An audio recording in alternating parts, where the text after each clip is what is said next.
Yep, on its way. All right, here we go. Welcome to the Deeper Dive presented by SuperDraft. Dave Lochran with me, Adam Scher. As always, it's a wonderful Thursday coming off a 12-game slate, which means today we've only got 3 games to talk about, but all of them huge implications. Well, at least most of them, 2 of the 3 have some pretty significant implications, and we're going to get into all of that. We're glad to have all of you with us. Adam, I mentioned to you earlier this morning when I was going over everything and writing the deep dive and trying to research, like, of course, the Portland-Dallas game is a 10:30 start time, and that's the one that has so much uncertainty right now.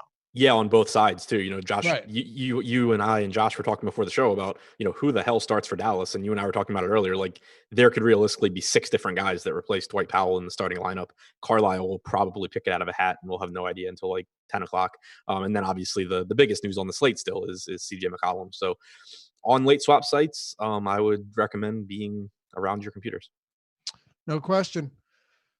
What's your general consensus? 3 games. Is this a spot where you're willing to pay up for guys like Luka? We're waiting on Anthony Davis news as well. Or is this more of a balanced approach today from what you've seen early on? So far, I'm looking at it more as a balanced approach, especially on DraftKings where Luka's 12-3, and you do have some pretty strong mid-range options. You also have LeBron, who's 2K less.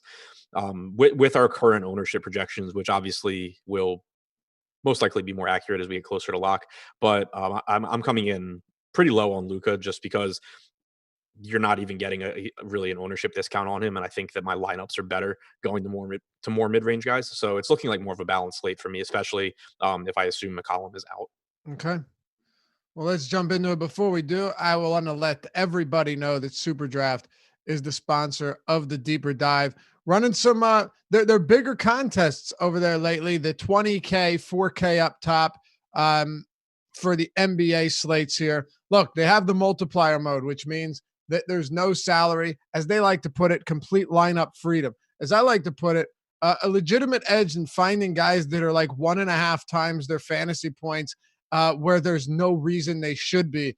I think I mentioned to you the other day, or it might have been Josh, like John Morant and Kevin Love being at 1.5x is pretty wild in certain spots, and you can definitely find good quote unquote value there.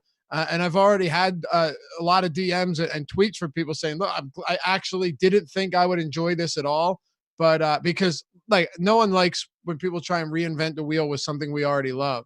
But yeah, they say like, I actually really enjoy this, and it's a new format that's a lot of fun. So yeah, if you want to get in on SuperDraft, you want to get $20 in free super cash with your first deposit of $100 or more, use the promo code Awesemo, AWESEMO. You can download the app in the App Store, or you can play at superdraft.io. No limits, just more winning. That's SuperDraft. Yeah, like I said, superdraft.io. Let me see if they have the 20K again today. I know you said you were signing up and depositing this morning. I can't play there. Yeah, actually in the process of trying to do that now. They just verified my account like within the last half hour. Okay. So yeah, go check out all the contests they have. 7,500 today. Yeah, 7,500. Just make sure that you're using the sign up code Awesemo, because you'll get the $20 in free super cash with your deposit of $100. I think I did not do that because I'm an idiot. Did you really not? That's pretty sweet. I don't even see where to put it in. I looked for it. Oh, it's there. I mean, they wouldn't lie to you. Anyway, let's hop into this. Cleveland and Washington. By the way, every game has a total of at least 229 or higher today. Yeah, for a 3-game slate, I think it's actually a pretty fun one because all 3 games have high totals. There's guys that are pretty appealing from every game, and then there's still some injury news that we can take advantage of. So as far as 3 games go, pretty excited for it. Let's kick it off. Cleveland and Washington. The Cavs are 2.5-point favorites. This game's got a 230.5 total. And amazingly, the Cavs, this slate opened with them being tied for the highest implied total on the slate with the Lakers and Mavs. So it gives you a good idea of what type of Wizards team we're dealing with. Top 5 in pace on the season, dead last in defense. I think they're allowing 117 points per 48 per game over the last 10. Like, the interesting thing about Washington too is that they play respectable enough offense to keep most games close. It sickens me. And I had mentioned this to you earlier today. Like, it sickens me that Colin Sexton is actually a pretty intriguing play today, because you're getting the big minutes from him. And with a guy like him who's averaging, I think, 0.94 DraftKings points per minute since he started getting this additional run, you need those extra minutes. But factor in the matchup, the pace increase, the terrible defense, a very high implied total. He begins to look a whole lot more attractive than he has in recent games. Yeah, I agree. The minutes have been really appealing, and he's been a high usage guy all year long. His usage rate is up between 27 and 28% for the season. Highest on the team. Yes. Since the Jordan Clarkson trade, it's up over 28%. So the problem is that he doesn't really give you peripherals, and he's also not very good. But the opportunities are certainly there, and now you're getting a lot more minutes. So right now, coming in around the field's projected ownership on him, but still getting plenty, because I think it is a good matchup against Washington. And while I do have a little bit of concern about the minutes for guys in the front court, with John Henson being probable now and Larry Nance being back, you don't have those same concerns with the backcourt. You don't really expect Dante Exum to be stealing minutes. He's there just to back these guys up. So I think 34 minutes from Sexton is a pretty good projection, and he should be able to get around the fantasy point per minute in this favorable matchup. Yeah, and Knight is still out too. So right. Eric Johnson says, Laffy, I'd like to hear your thoughts on Boban, where you're at there. Oh, we'll get to that. Don't worry. We will definitely get plenty of thoughts on that. What'd you say? I said there will be plenty of thoughts on that. Exactly. Plenty of thoughts on Boban Marjanovic. But that has to wait. We got plenty of time though. Don't worry. Anyway, yeah, like I don't usually like playing guys that can legitimately play 35 minutes and give you 7 combined rebounds and assists, but you're seeing the highest usage rate on the team. Last, I think on the season, it's 27.2. You're right. It's up since Clarkson's gone. He scored 25 plus real points in 4 of his last 6. So at least we know that Sexton can come out here and put up some solid numbers. I like him here. Now with Kevin Love, he's also getting significantly more minutes than he was earlier in the year. Sexton's getting them even when they get blown out, which is pretty nice.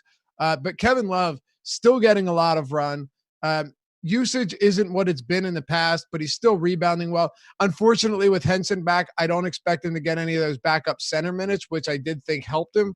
But yeah, he's $8,100 on DraftKings. You come over to FanDuel and you've got Kevin Love weighing in at $7K flat, $1,400 less than Porzingis. So how do you come to terms with something like that, where Porzingis is so much more expensive on FanDuel, and then on DraftKings they're separated by $100? Right. I think Love's the number 1 power forward on FanDuel at $7K. That's just a crazy price tag and a good matchup here. On DraftKings, it's a little bit tougher because 8,100 is, I think, it's closer to where he should be.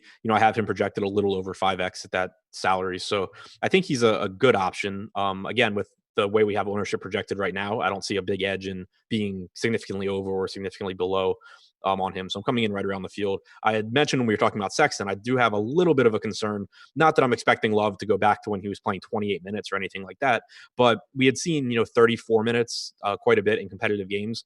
If you go back and look at the last game that Nance and Henson were both in, it was a blowout against Milwaukee, but Love was on pace for about 31 minutes based on the first half rotations. I have him at 32 minutes today. I just think it's worth pointing out that there's a pretty decent chance, I think, that the Cavs want Larry Nance to get more than 14 minutes, and maybe Love and Thompson go from 34 to 32 minutes, which at 8,100 makes a little bit of a difference. At 7K on FanDuel, it really doesn't matter at all. Yeah, I mean, he came back in this last game against New York in that blowout. They were down by like 20. He came back in for a minute and a half. So there were 5 minutes left, 4.5 minutes left in the game. And he ended up playing 30 minutes. So in that game where they were down by 20 plus towards the end, he was still on pace to play 33. So yeah, you're right. I mean, even so, if you're getting 33, 34 from Love in a close game, it's a lot better than we were at earlier in the year, where you were just praying he'd get up to 29, 30. Right. And it's really just nitpicking. It's that with Henson being back, I'm a little, it's enough for me to take a minute or two off of where I would have projected him if Henson were out. Sure, and I'm a little bit more willing to nitpick on a small slate like this Sure. too. Yeah. I mean, you have to try and get into the weeds a bit. With the rest of Cleveland, I do think we have to talk a little bit about Tristan Thompson. There are some other centers, particularly on DraftKings, where you have multi-position eligibility that I just like more. With his price tag coming up to $7,300 there, 59 though on FanDuel. The disparity, the gap in price point from the highest priced center to the next highest priced center is $3,700, Adam. So a lot of site specific conversation happening here today. Yeah, which is the case when FanDuel decides that every player should be free and DraftKings doesn't. I don't get it. I do not understand it. Yeah, it's pretty crazy. But I think that on FanDuel, I have Thompson as my number 2 center behind Whiteside. I still would like to get to Whiteside as much as I can, but if you are paying down, I think Thompson looks good in this spot. Washington over the last month is in the bottom third of the league in both total rebounds and offensive rebounds per game. So that sets up pretty well for Thompson. And, we know he's not a high usage guy, but he does get rebounds. He does get putbacks, and he can have some success in this spot. So I think at the cheap price tag on FanDuel, it's pretty appealing. At 7,300 on DraftKings, it's pretty tough because you have Whiteside obviously there too, but then you also have, Jared Allen's a center as opposed to being a power forward on FanDuel. You also have some other spots that you can pay down for potentially. You have the Lakers guys. You have, if you're going the Boban route, you have that. So it's a little bit tougher to get there, or a lot tougher to get there on DraftKings. What about guys like Darius Garland, Cedi Osman? They're going to have, actually, let me answer this question. We just got a question in our premium Slack chat from DA24. Can you rock Love and Thompson in the same lineup? Yeah, but he's asking about on DraftKings. On DraftKings, it's not that you can't, but I don't like it nearly as much. But it's against Washington, so far be it for me to say that two guys on the Cavs going up against the Wizards can't both have really good games. I just like it more if you're going to do it cheap price point on FanDuel. Go ahead. Yeah, it's definitely more appealing on FanDuel. I guess my answer to that would be I'm definitely not setting a rule to only have one of them because they both they both get their minutes independent of the other one. The only real argument is that if Thompson grabs 20 rebounds, Love probably isn't having a good rebounding game. But across 150 lineups, if I get some Love plus Thompson lineups, that's fine. If I'm playing like a single entry lineup, I probably, at least as a tiebreaker, would be looking at it like, okay, well, what if I go to someone other than Thompson or something like that? Yeah, it's not for me on DraftKings. It's not as much about them cannibalizing each other. It's just that they're not nearly as cheap collectively as they are on FanDuel. That's all. Right. Yeah. So I mean, the answer I guess is more. I don't think I'll get a lot of lineups with both of them, but not because they're on the same team. Yeah. Right. Yeah, but it doesn't have anything to do with them being Kevin Love and Tristan Thompson. It's a beautiful Rottweiler in your avatar too, DA. It's a handsome fella. All right. John Henson will play. Sorry? John Henson will play. Yeah, as expected. Close out the rest of the Cavs here. Yeah, so you mentioned Garland. I would say he's my least favorite out of the starters because he's 5,500 on DraftKings, which is 1,000 less than Sexton, but I have Sexton quite a bit better. And so even relative to the salary, I prefer him. And then if I'm going dumpster diving and just praying for someone on the Cavs to do well, you have Cedi Osman for 1,100 less. So it's kind of like, as far as guys that I think will actually produce, I prefer Sexton. As far as guys that I'm just hoping do well, Cedi is the cheaper of the two. So I think that I would rank the starters on DraftKings: Sexton, Love, Cedi, Thompson, Garland. And then on FanDuel, Love, Thompson, Sexton, Garland, and Cedi are really close. All right, so we'll have some fun with the other side of this game. Washington is beginning to get a little bit more healthy. I want to start with Bradley Beal. He's played 33 minutes in regulation in each of his last two games. And here we are with them playing a back-to-back tonight. He played 38 minutes yesterday. Listen, I'm still going to give Bradley Beal 33 minutes today. I think we would agree we've both had a difficult time projecting his minutes since he came back, because not difficult in saying I'm going to do this, but difficult in that he hasn't played what we've expected him to play. But now he's played 2 straight with 33 minutes. I certainly think you're in a position against Cleveland where $7,700 on DraftKings, 75 on FanDuel. That, for me at least, that's too low to pass up, assuming he gets the same run. I don't care if he's on the second of a back-to-back. Yeah, same boat here. And Josh and I talked about it this morning. Do I have a little bit of concern in his minutes on a back-to-back when Washington clearly is taking it easy with him since they're not in the playoff race? Yes, but at the same time, I like his normal playing time is still 36, 37 minutes for the season. So at some point you would expect him to start getting ramped back up to that. So I think projecting him for 33 does kind of take that into account, that, we are kind of projecting him lower than his season average. And it's I think a really, fair projection, giving him 33 minutes here. And then the price tag on top of that, it's not like you're paying any sort of premium for him whatsoever. So really easy to get to him. He's projected to be one of the highest owned guys on the slate. And I think that's for good reason. I'm perfectly fine just being overweight on Beal, even if he is popular. Yeah, I mean, even with this team getting healthy, like Bertans being back, McRae came back a little while ago, that's not enough to take food out of his mouth. Like, he has 1.28 fantasy points per minute on the year, 32% usage rate, 29% assist rate. This could be a totally different conversation if he's 8,900 or 9K, but I mean, at a mid 7K price point for me, particularly against Cleveland, who over the last 30 days is 29th in defensive rating, it's just too affordable to not get to today. I'm more than willing, and I think you kind of said this, more than willing to say, hey, 33 minutes is reasonable. But even if Beal played 31 minutes today, it's not like he is likely to destroy you if he doesn't get the 33 minutes. I hope he does, but he's still good enough at that price point, especially against Cleveland. Yeah, I think that's a good point too. Like, if I change his minutes to 31, he still looks like a really good play. And as far as your point about nobody taking food out of his mouth, all you really have to do is look at his numbers with Jordan McRae on the floor. Like, Jordan McRae is a scorer. That's the guy's job. He comes out there and he just chucks.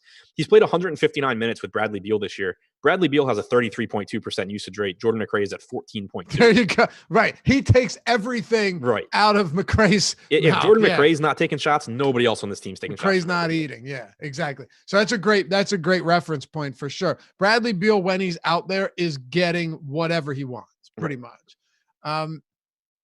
So Isaiah Thomas plus 9,500 to be the top scorer tonight. I'll tell you the truth though. Like, if you're going to, if you're looking at Doncic on DraftKings at 12-3, this is my personal opinion, right? I definitely think that you have to at least give some attention to Isaiah Thomas. You have to give some attention. We'll get to Rajon Rondo momentarily, to these guys, because at 12-3, Luka Doncic will force you to get cheap somewhere. I have no faith whatsoever in Isaiah Thomas, but and you know what? For all we know, JJ Barea starts for Dallas. And whenever JJ Barea starts, I don't care if he plays 20 minutes. Give me 20 JJ Barea minutes over 24 from Thomas any day of the week. But still, he does. Thomas can give you 24 minutes. Willie, I have no idea. What about Ish Smith, who could play 24 minutes as well, or he could take another 6 away from Isaiah Thomas? It's a really tough backcourt to decipher. And in most cases, I'd rather just not bother doing it. But on a 3-game slate, this is something we definitely need to cover. Yeah, and 3,400 is just a crazy price point, especially because DraftKings pricing is tighter. So you don't have as many, really, really cheap values. I have Thomas in for 22 minutes. He played 24 last game, but we've also seen games where he plays like 18. It's probably in some part, at least, depending on how he's playing as well. But at 3,400, it's just so hard for someone to actually hurt you. So I think that, the field right now, we have projected around 18%. I think that's, pretty much where it should be. That's around where I came in right now. I haven't projected for a little over 18 DraftKings points in his 22 minutes.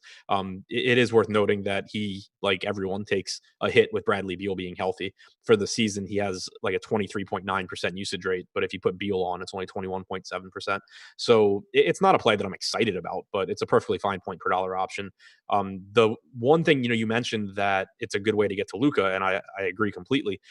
one thing that I think is worth keeping in mind, especially if you are not a max entry player and you're a single entry guy or something like that, is to keep in mind that a very large percentage of Luka lineups are going to have guys like Isaiah Thomas and Rajon Rondo. So not only, does he have some ownership just because he's cheap, but a disproportionate amount of that ownership is likely to be in Luka lineups, which means that if you do go the Luka route, it's kind of hard for you to differentiate because you're naturally going to go like Luka, Isaiah Thomas, and go from there. No, it's a great point. There and we're not going to even. It's pretty unlikely that we even know what's going on for Portland by lock. Like unless we get really lucky there, I don't think that's going to be the case.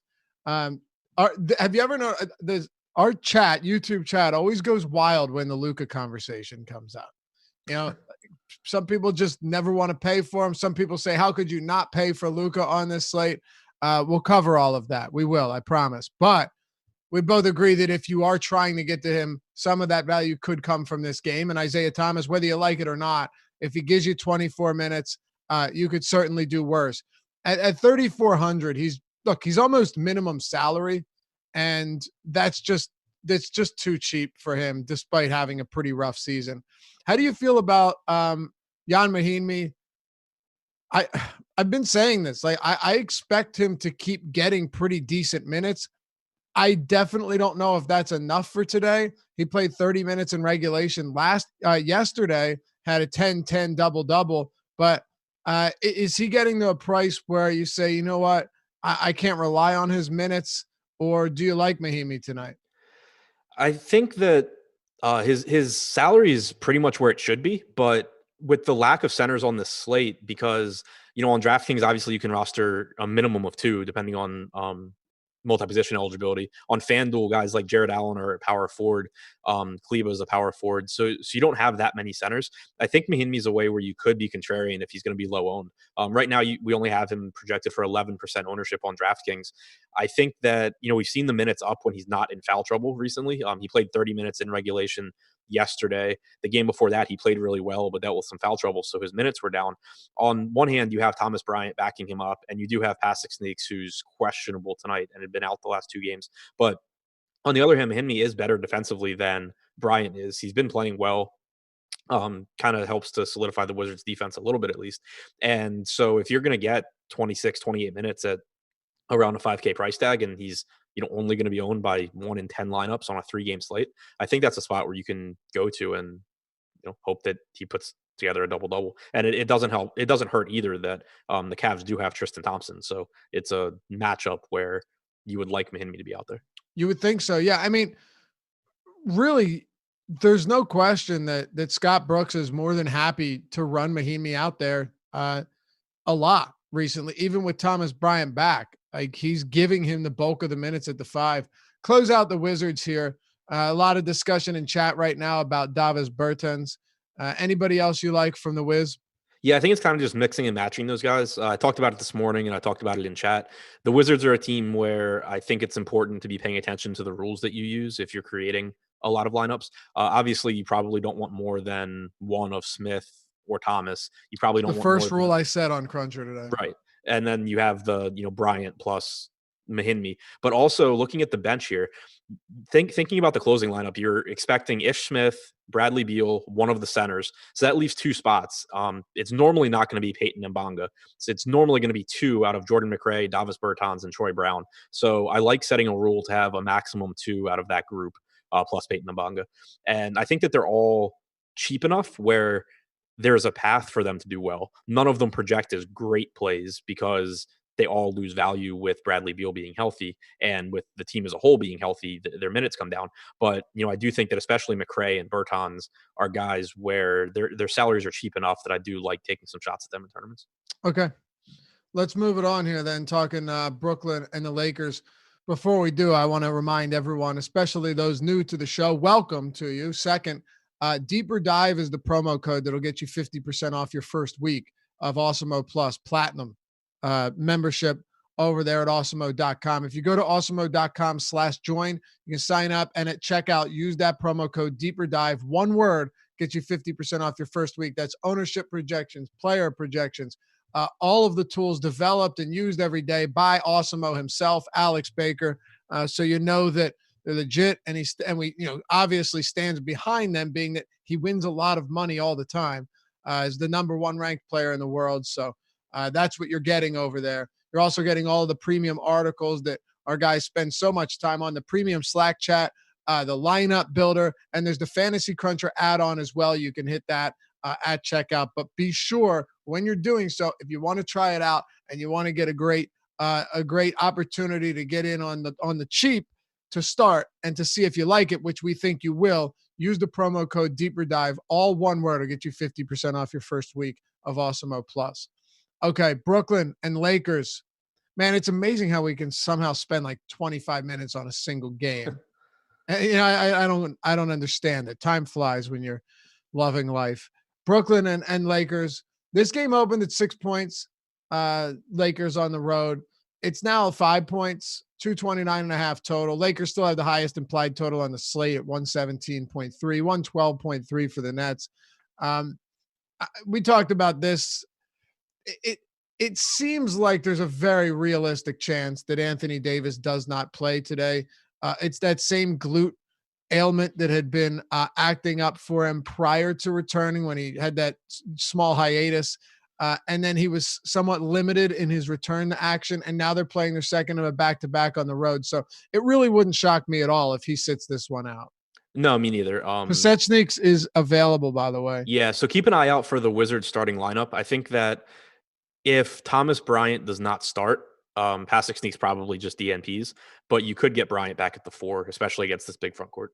Let's hope that Porzingis doesn't get minutes at the 5 and Jan Mahimi goes back to like 25 minutes. Yeah, I mean, it's possible, but I think it would be weird for them to run a 3-center rotation. I think that there's a decent chance that Peyton goes back to the bench and they go with Bryant and Mahimi alongside each other, because Bryant was starting alongside Mahimi until Porzingis got hurt.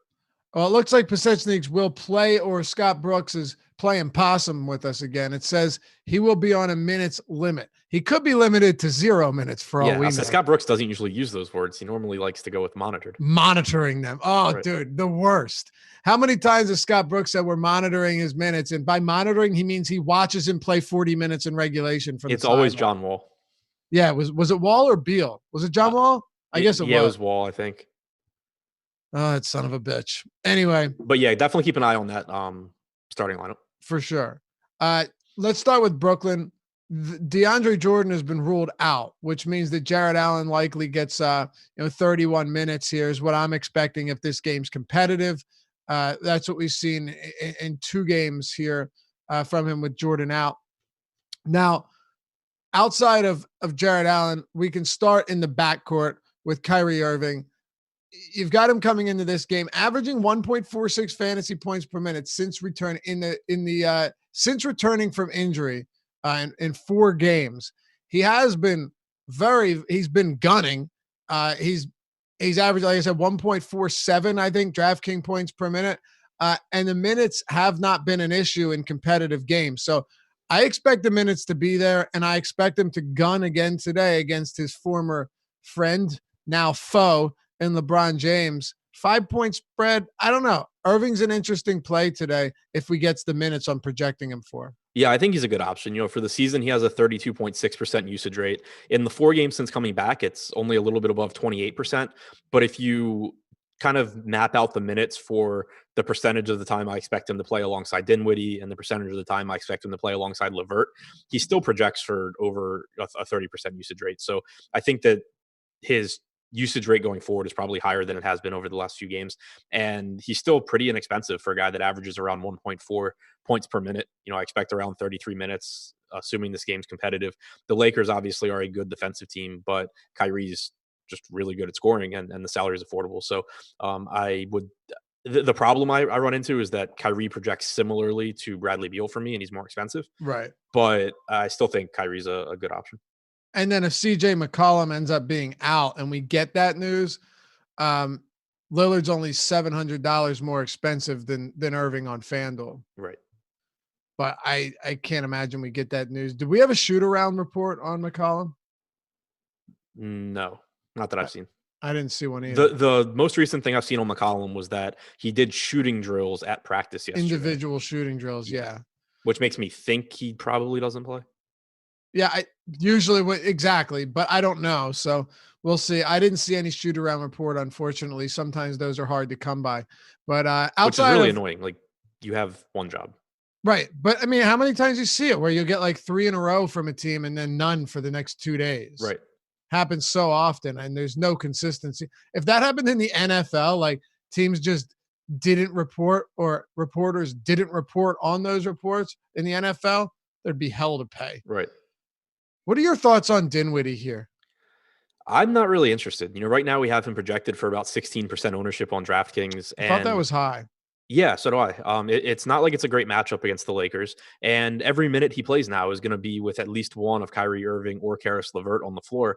And if you look at his numbers alongside those guys, he loses usage one way or the no matter who it is. For the season, he has a 31.6% usage rate. But if you put Kyrie Irving on the floor, it drops to 22.9%. If you put Karis LeVert on the floor, it drops to 25.3%. So with LeVert being healthy and Irving being healthy, it's just tougher for Dinwiddie now. So, 7K is still a price point where he has some upside, but he just doesn't really project very well for that salary for me, especially if he's going to get ownership. And I suppose 16% on a 3-game slate is not like crazy, but 7K, it's a little bit more difficult. Plus, I get that this game's got a high total and all, but the Lakers still make for a pretty tough matchup. All of these wings and guards they have are basically defensive specialists who once in a while jack up spot up threes. Right. Yeah. It's just, I don't know. I don't really see it. I would just so much rather go up to Irving or go down to Karis LeVert. How about, well, before we get to Allen, are there any wings you like? Yeah, I really like Karis LeVert. 4,900 on DraftKings. That never ends well though, does it? No, it doesn't. 4,900 on DraftKings though, with point guard and small forward eligibility. But the big takeaway for me was that last game where Kyrie was out, you got 28.7 minutes from LeVert. And I don't care how he produced in those minutes because obviously Kyrie wasn't playing, but he's been brought back pretty slowly from his injury. The fact that he got up to just about 29 minutes, and he's someone who in competitive games I would expect to close most likely over Joe Harris. The fact that he can play, 28 plus minutes now is good to me. And so I projected him for 28 minutes. He comes off the bench. He's going to be playing with Dinwiddie most of the time. He'll play some minutes with Kyrie as well. But he's a high usage guy. He's a good fantasy producer, normally between 0.9 and 1 fantasy point per minute. I think that he looks like a pretty good value, and he's not really getting much ownership considering it's a 3-game slate. Yeah. Meanwhile, you've got a similarly priced Tim Hardaway Jr. at 38%. Yeah, so with our projected ownership on DraftKings right now, Hardaway, the last I had updated it, it was Hardaway at 33, LeVert at 19. I got 5% Hardaway, 40% LeVert. Yeah, it updated now. It's Hardaway at 38 and Karis LeVert. Where did you say he was before? 13. Now he's at 11.6. Oh God, I'm gonna get so much LeVert. How much did you have last time? 40. Okay. Well, so all right. I mean, look, it makes sense to me. I don't have an issue with it. Now I have 53. Oof. Okay. Karis LeVert very seldom makes things work. Oh man, hold on a second. Let me backtrack here. Daryl Haskins, $147 super chat, Adam. Sweet. Thanks. That is awesome. Thanks a lot, man. We appreciate it. He says, thanks for all the content and info. I watched and listened to the podcast. Then I subscribed to the premium NBA subscription. Knocked down 14K last night. That's incredible, man. Congrats. We love hearing that stuff. What's up, man? I said congrats. Yeah. And we really appreciate the support as well. Like you guys, when you guys win, you don't need to do that, which is obviously right, but which is why we really do appreciate whenever anybody helps us helps support us here at Awesemo. And thanks a ton once again, Daryl, and congratulations on the win. Another easy way to support us, all you have to do is hit that thumbs up button, like the video, subscribe, hit the notification bell as well. It's the simplest way to do so, and we appreciate it. Okay, so Jared Allen, no DeAndre Jordan. I'm giving him 31 minutes. I still think he's a little bit too cheap, even though he hasn't played particularly well. 57 on FanDuel, 59 on DraftKings. The matchup isn't great, but I have no issues at all with Jared Allen today. Yeah, I have him at more minutes than you do as well. What do you have, Matt? I have him at 34. Really? Okay. Yeah, so he in the game against Milwaukee, he played 29 minutes, but that was a blowout. Like he left with 7 minutes to go. But also Claxton's not in this game. So they don't have Jordan and they don't have Claxton. They're going against a front court that is predominant, or a center position that's predominantly McGee and Howard. They don't really have anyone else to put out there. I think he plays pretty much as he can, barring foul trouble. So I gave him a lot of minutes. I do think that the salary is really affordable. The one thing that makes me a little less interested than I otherwise would be is that Kyrie coming back, he does have a 13.9% usage rate with Kyrie on the floor. I have him projected for about 0.9 DraftKings points per minute, which makes him a good option for me. I think he's more appealing on FanDuel at power forward, though. Yeah, I mean, power forward eligibility on FanDuel is significant. You know what? Maybe you're right. Maybe I should adjust that. It's just the fact that Kenny Atkinson always seems so unwilling to feed Allen minutes, even when he's playing well. But I think you're probably right with Claxton being out. It might seem minor, but really actually, you know what though, dude, wasn't Claxton out? Claxton was out of the first Philly game where DeAndre Jordan played 10 minutes. No. Yeah. Where DeAndre Jordan played 10 minutes. Claxton was out of that one. And Allen ended up playing 31. So you're probably right. Yeah, because Jordan played 10 minutes in that game and Allen still got the 31. All right. I think that's a good point. Even if I give Allen like 31 or 32 minutes, I still get a decent amount. So yeah, and I mean the important thing for me is like, what are they going to do? Put Wilson Chandler on Dwight Howard? Right. Sure. It's a fair point. Speaking of Dwight Howard, he's actually getting some consistent minutes lately, and he's not a high usage guy, but he has really made up for that with a 21% rebound rate. He's got a 6.5% block rate. You've been seeing some pretty decent performances from him. I think he's like a 1.07 per minute guy on the year. We'll start with him on the Lakers side, get a little bit cheaper here. You've got 25, 26, 25, 26, 25, 19 big time blowout, and then 27. So 25 plus minutes in 5 of his last 6. That's noteworthy on a 3-game slate for sure. Yeah, no question. And obviously, you want to keep in mind that Anthony Davis sat most of those games. But right. Yesterday, Davis played 30 minutes. You still got 27 from Howard. If Davis doesn't play today, then obviously Howard's minutes become even more secure. Right. But yeah, he's been getting the minutes, and the fact that he played 27 yesterday is pretty appealing. Obviously, it's a decent matchup against Brooklyn as well. A faster paced team, more rebound opportunities. So I do think Howard is a pretty good value. I like him. I like him quite a bit, actually. And look, Brooklyn allows the 3rd most rebounds to opposing centers. This has been an issue, especially with DeAndre Jordan now too. Like you said, who are they going to, if he's out there, this is something I've thought about too. If he's out, let's say Jared Allen does play 34 minutes, right? You still are going to get probably 10 minutes of Dwight Howard with Allen off the floor. And if that's the case, is he going to be going up against, a Wilson Chandler front court or center, like Wilson Chandler, Taurean Prince front court? He probably is. Right.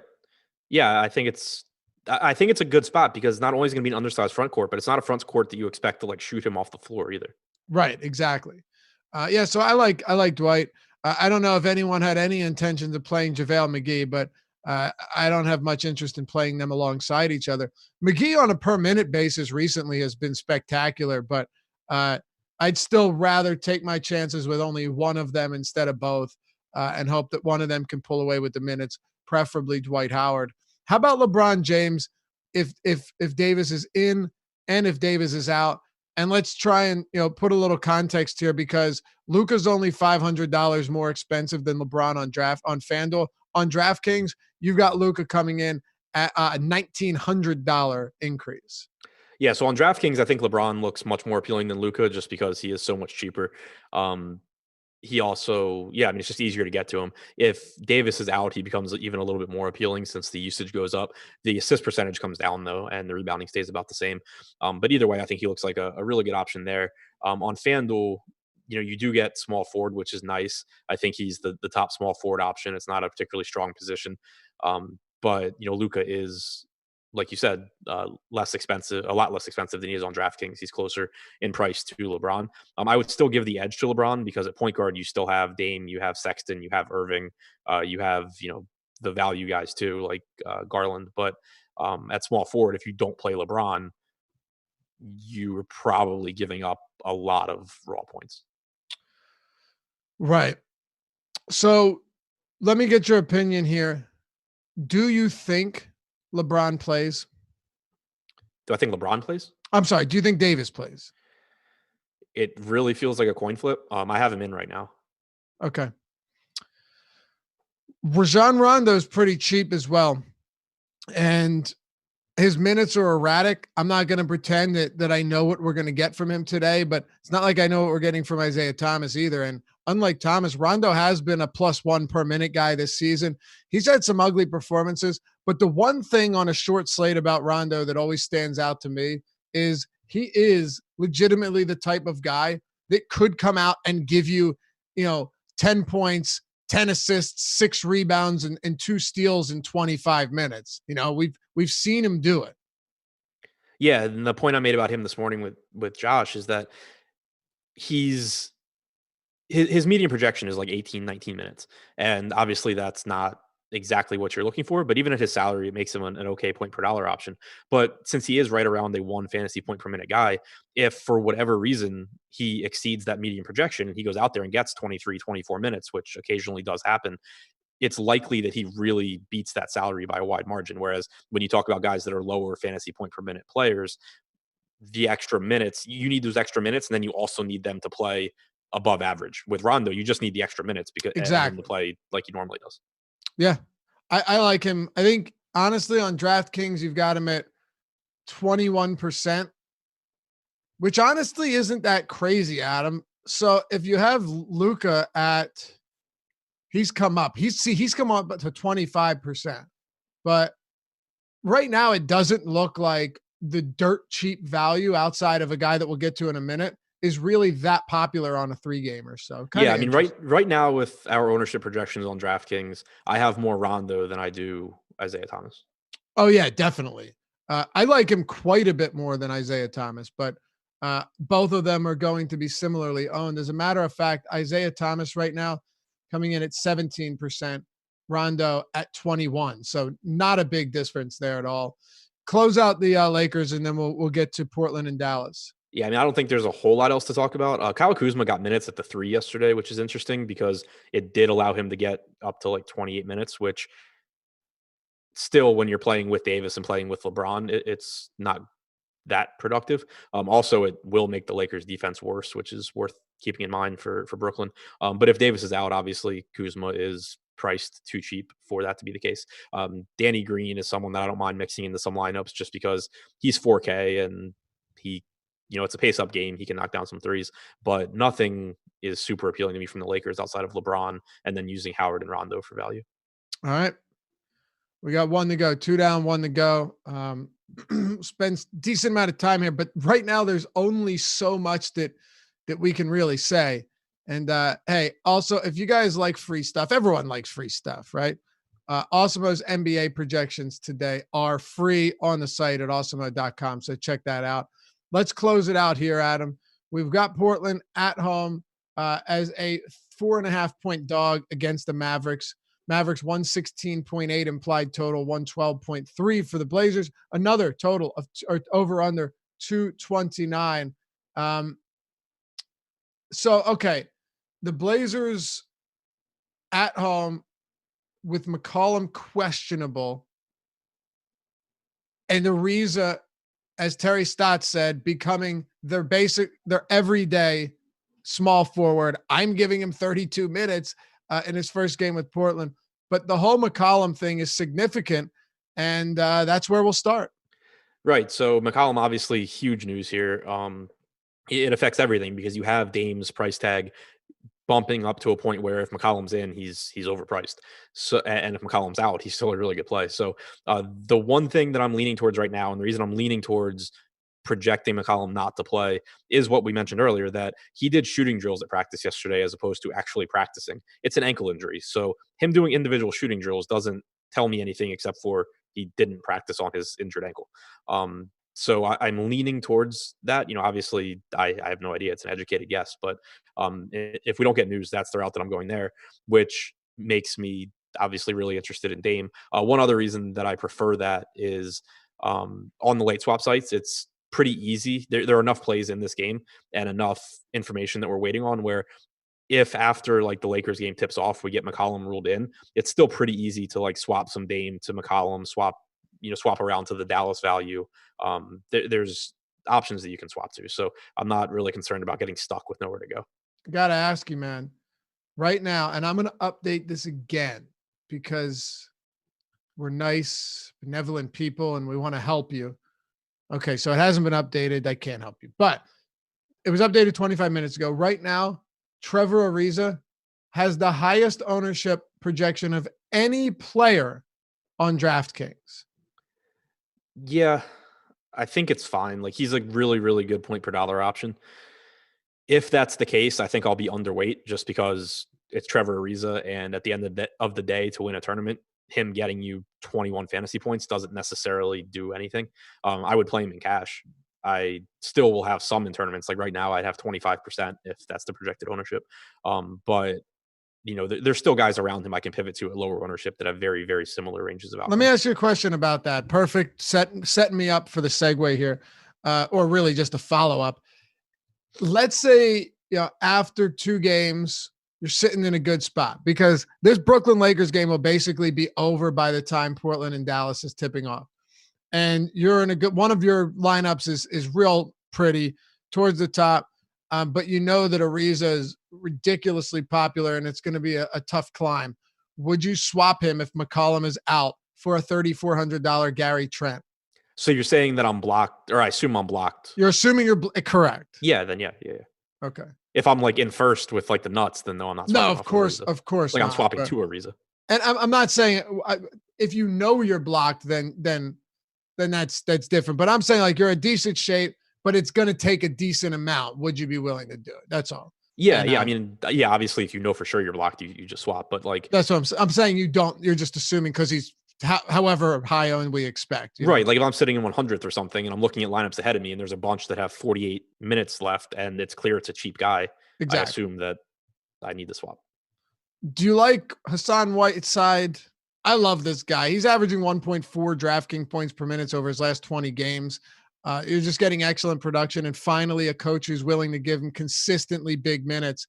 Is he too much for you, or do you like this price point? I'm very high on Whiteside tonight against a Dallas front court that likely is completely ill-equipped to deal with someone like Whiteside. Yeah, I still like him a lot. He produces against everyone pretty much. His price has come up, but for a 1.4 fantasy point per minute guy that's playing 36 plus minutes in competitive games, I still think he's a little underpriced here. Again, it's not like there's a ton of opportunity cost at center today either. So yeah, even, he's projected to be one of the second highest owned guy on DraftKings right now, or one of the highest owned guys on DraftKings right now.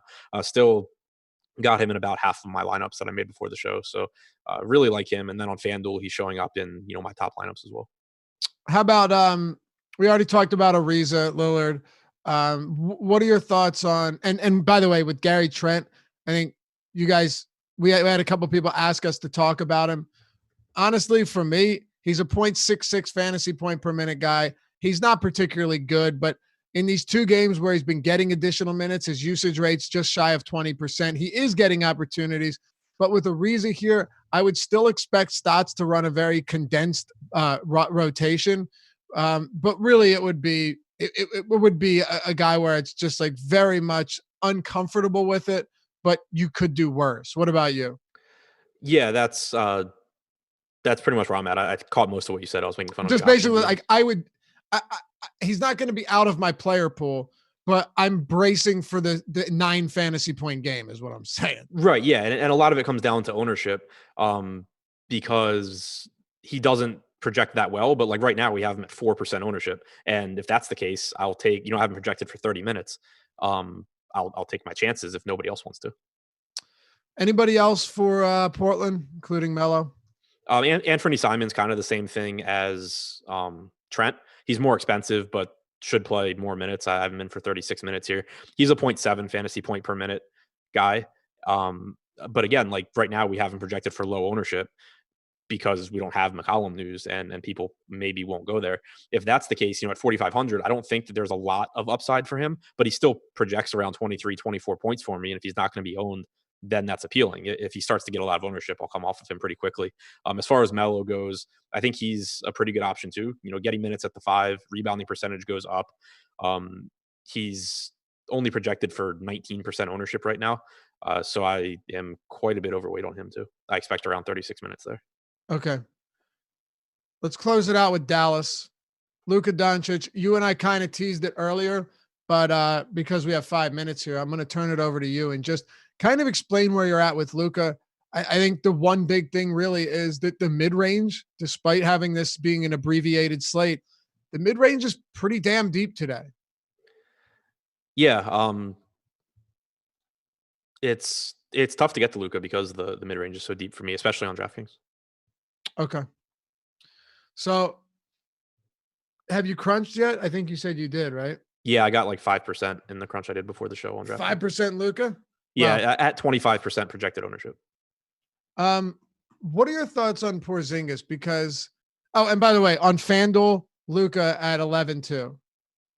Yeah, it's obviously easier to get there on FanDuel, but I do prefer LeBron because there's more raw points to be had at if Davis is out or even if he's in. Either way, if you can only get to one of the two, which you probably can get to both pretty easily because of how soft FanDuel pricing is, but it's easier to pick up raw points at point guard if you don't have Luka than it is at small forward if you don't have LeBron, because you can still get to guys like Kyrie and Lillard, for example, at point guard, whereas at small forward you have Carmelo and then nothing as far as raw points go.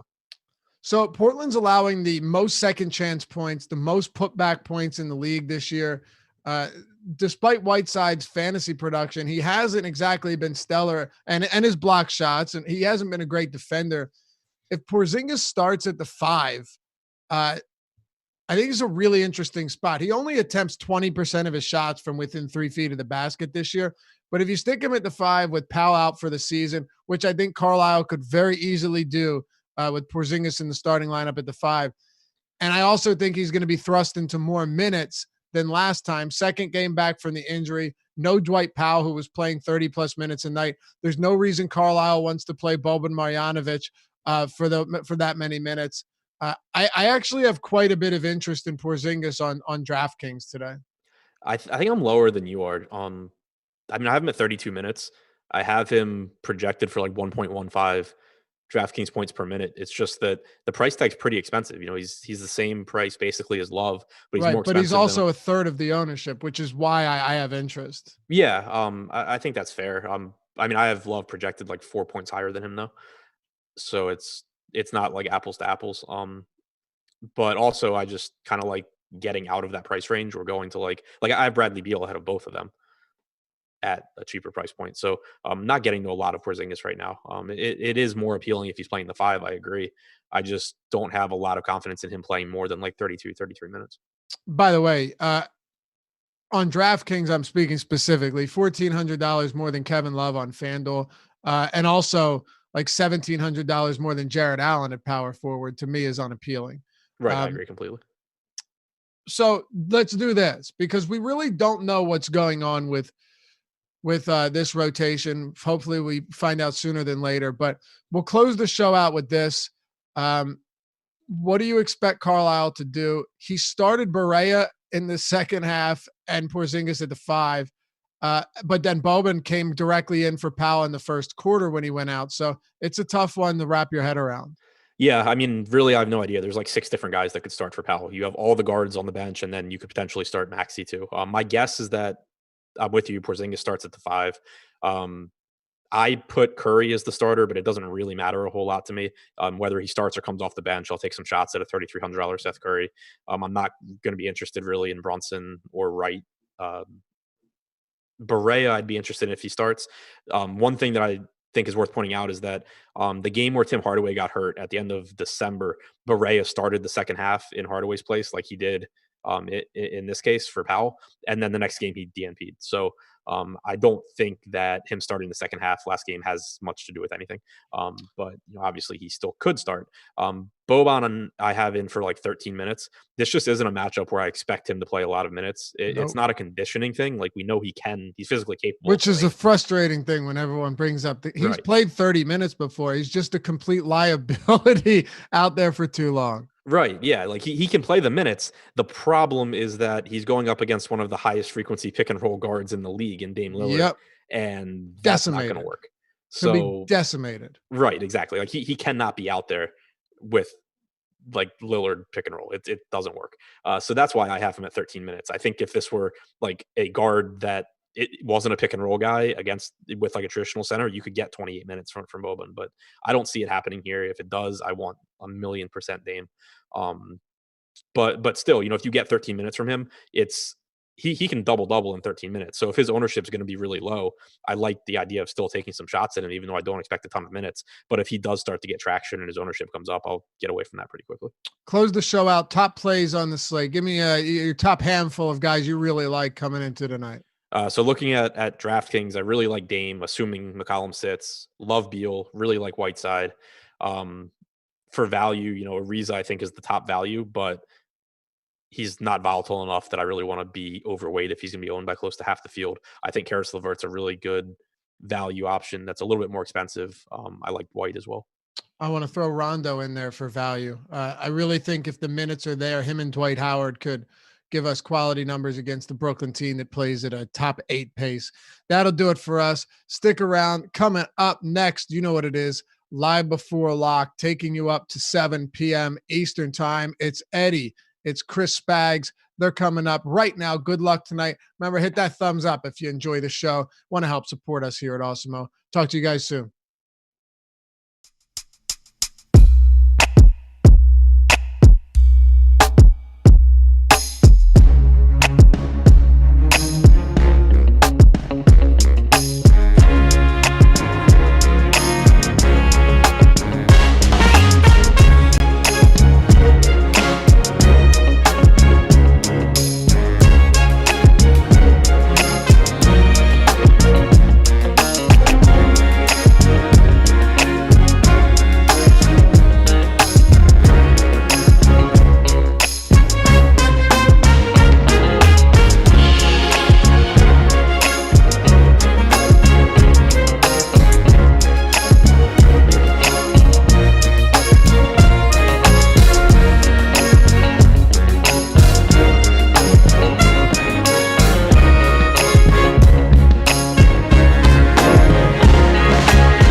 Awesemo.com live before lock show. Got ourselves a 3-game slate today, but one where we need some news to come, hopefully throughout the course of this hour. Let's all cross our fingers and pray to your respective deities. I'm Chris Spags, joined once again, the smartest man in NBA DFS analysis, a man you know and love, Fast Eddie Fear. How are you doing, Eduardo? I'm very well. And yourself? I'm good. We were talking before we came on the air. The lovely, fine folks behind the scenes of Awesemo sprung for a gaming caliber PC. So I'm apparently operating on a high level now. So Eddie, you got to step your game up, boss. Yeah, you look good. I have to come in like you and move my umbrella lamps around a little bit. But your clarity is your picture clarity is nearly as good as your fantasy analysis. It's clear, precise, and a pleasure to take in. Men supporting men. That's what we need in this life. And of course, women too. All the ladies out there, just make us feel good like Eddie just made me feel good. First way you can do that is hitting that like button. Second, you're not the first man to say that. But. Oh, God damn it. Second way to do it is to support our sponsor, SuperDraft. They are the future of DFS. And right now they're offering you a special deal where if you use the promo code Awesemo at superdraft.io, or as you sign up on the SuperDraft app on the App Store, get yourself $20 with a deposit of $100 or more. The game style over there, multiplier. And Eddie, a lot of the guys who have been talking about SuperDraft overall here, you're a veteran of the DFS industry. What's the value to the players out there, not just of the money, but also just playing on a tournament style where you don't have to have any salary restrictions? If you wanted to play Luka, Dame, LeBron tonight, that's all at your fingertips. Yeah, as someone who works in DFS product development for my day job, what I find most intriguing about the system at SuperDraft is that it's really appealing to anyone who plays DFS. For someone who is a bit more of a grinder, a bit more of a quant, someone who is driving down the figures a little bit, it's just a different kind of math that it's safe to say is less thoroughly explored and conquered by DFS players in general. So there's some edge there to try to get in there and have your better projections be a better part of your system and really grind out lineups where the optimal lineups won't be as obvious and therefore not as chalky, and that adds some upside. And for someone who's a bit more of a casual player, it's just easier to almost all the time, almost any player names you're going to click on are going to work okay. So if you're just like, oh, I think he has a good game, I think he has a good game, you can just pick the guys you think play well tonight. It really doesn't work that badly. And there's some synergy there with the more familiar and comfortable a product is for new players. That puts more fish in the pool for you bigger players to catch and eat. So yeah, it's good for everyone. I'm a fan. And there is a special thing you can take advantage of today. For today on the site, the NBA projections are currently free to everybody. You do not even have to have a membership. So I'm going to drop the link into the chat right now. And we have super draft projections on there that account for the multipliers. So check it out. Play some tournaments on there. They've had a lot of overlay, but it really is a fan-friendly kind of game. So check them out. And one last note that just came through here. We do, in fact, have JaVale McGee out now, Eddie. So still no McCollum news, but we do have just one big man left. I guess not really, but one big man at center left. Yeah, McGee is out. Wow, I did not expect. Was that something that was? Sorry, that I don't get. No, it's out of nowhere. Not that often. Was that? I was like, did I miss a questionable something wrong? Had a rumbly in his tumbly? Like I didn't hear any news of that. Yeah, look at that right there. 1 minute ago. Too much good eating at Peter Luger's out in Brooklyn. Shout out Brooklyn. I miss Brooklyn. But Eddie, what now? Does this mean Dwight Howard's a lock for you? I mean, we still don't know AD's status, which I think is clearly a very important part of the equation with this. Yeah, I got to see what all these guys flaring up again. But what are you doing now for the Lakers bigs?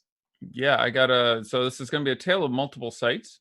I got to rerun how I think this rotation goes. This is not dissimilar from the Dallas situation in that you're going to see minutes sort of flow to other guys. I'm going to use this as a time to bitch about Boban for a second. Sure. And then I'm going to segue back because this ends up being somewhat similar. So all credit to my esteemed colleagues in the industry. From what I've seen today, the optimism on Boban playing today, tomorrow, the next week, the next month, people talking to me about season long, is mind-boggling to me. Just because there's advanced basketball analysis where you either need to go 2 levels into the math or watch a ton of basketball to figure out. And then there's things that you can very easily disprove by just looking at stats and game logs. There is no reasonable basis to expect Boban to become like a 15-minute per night player.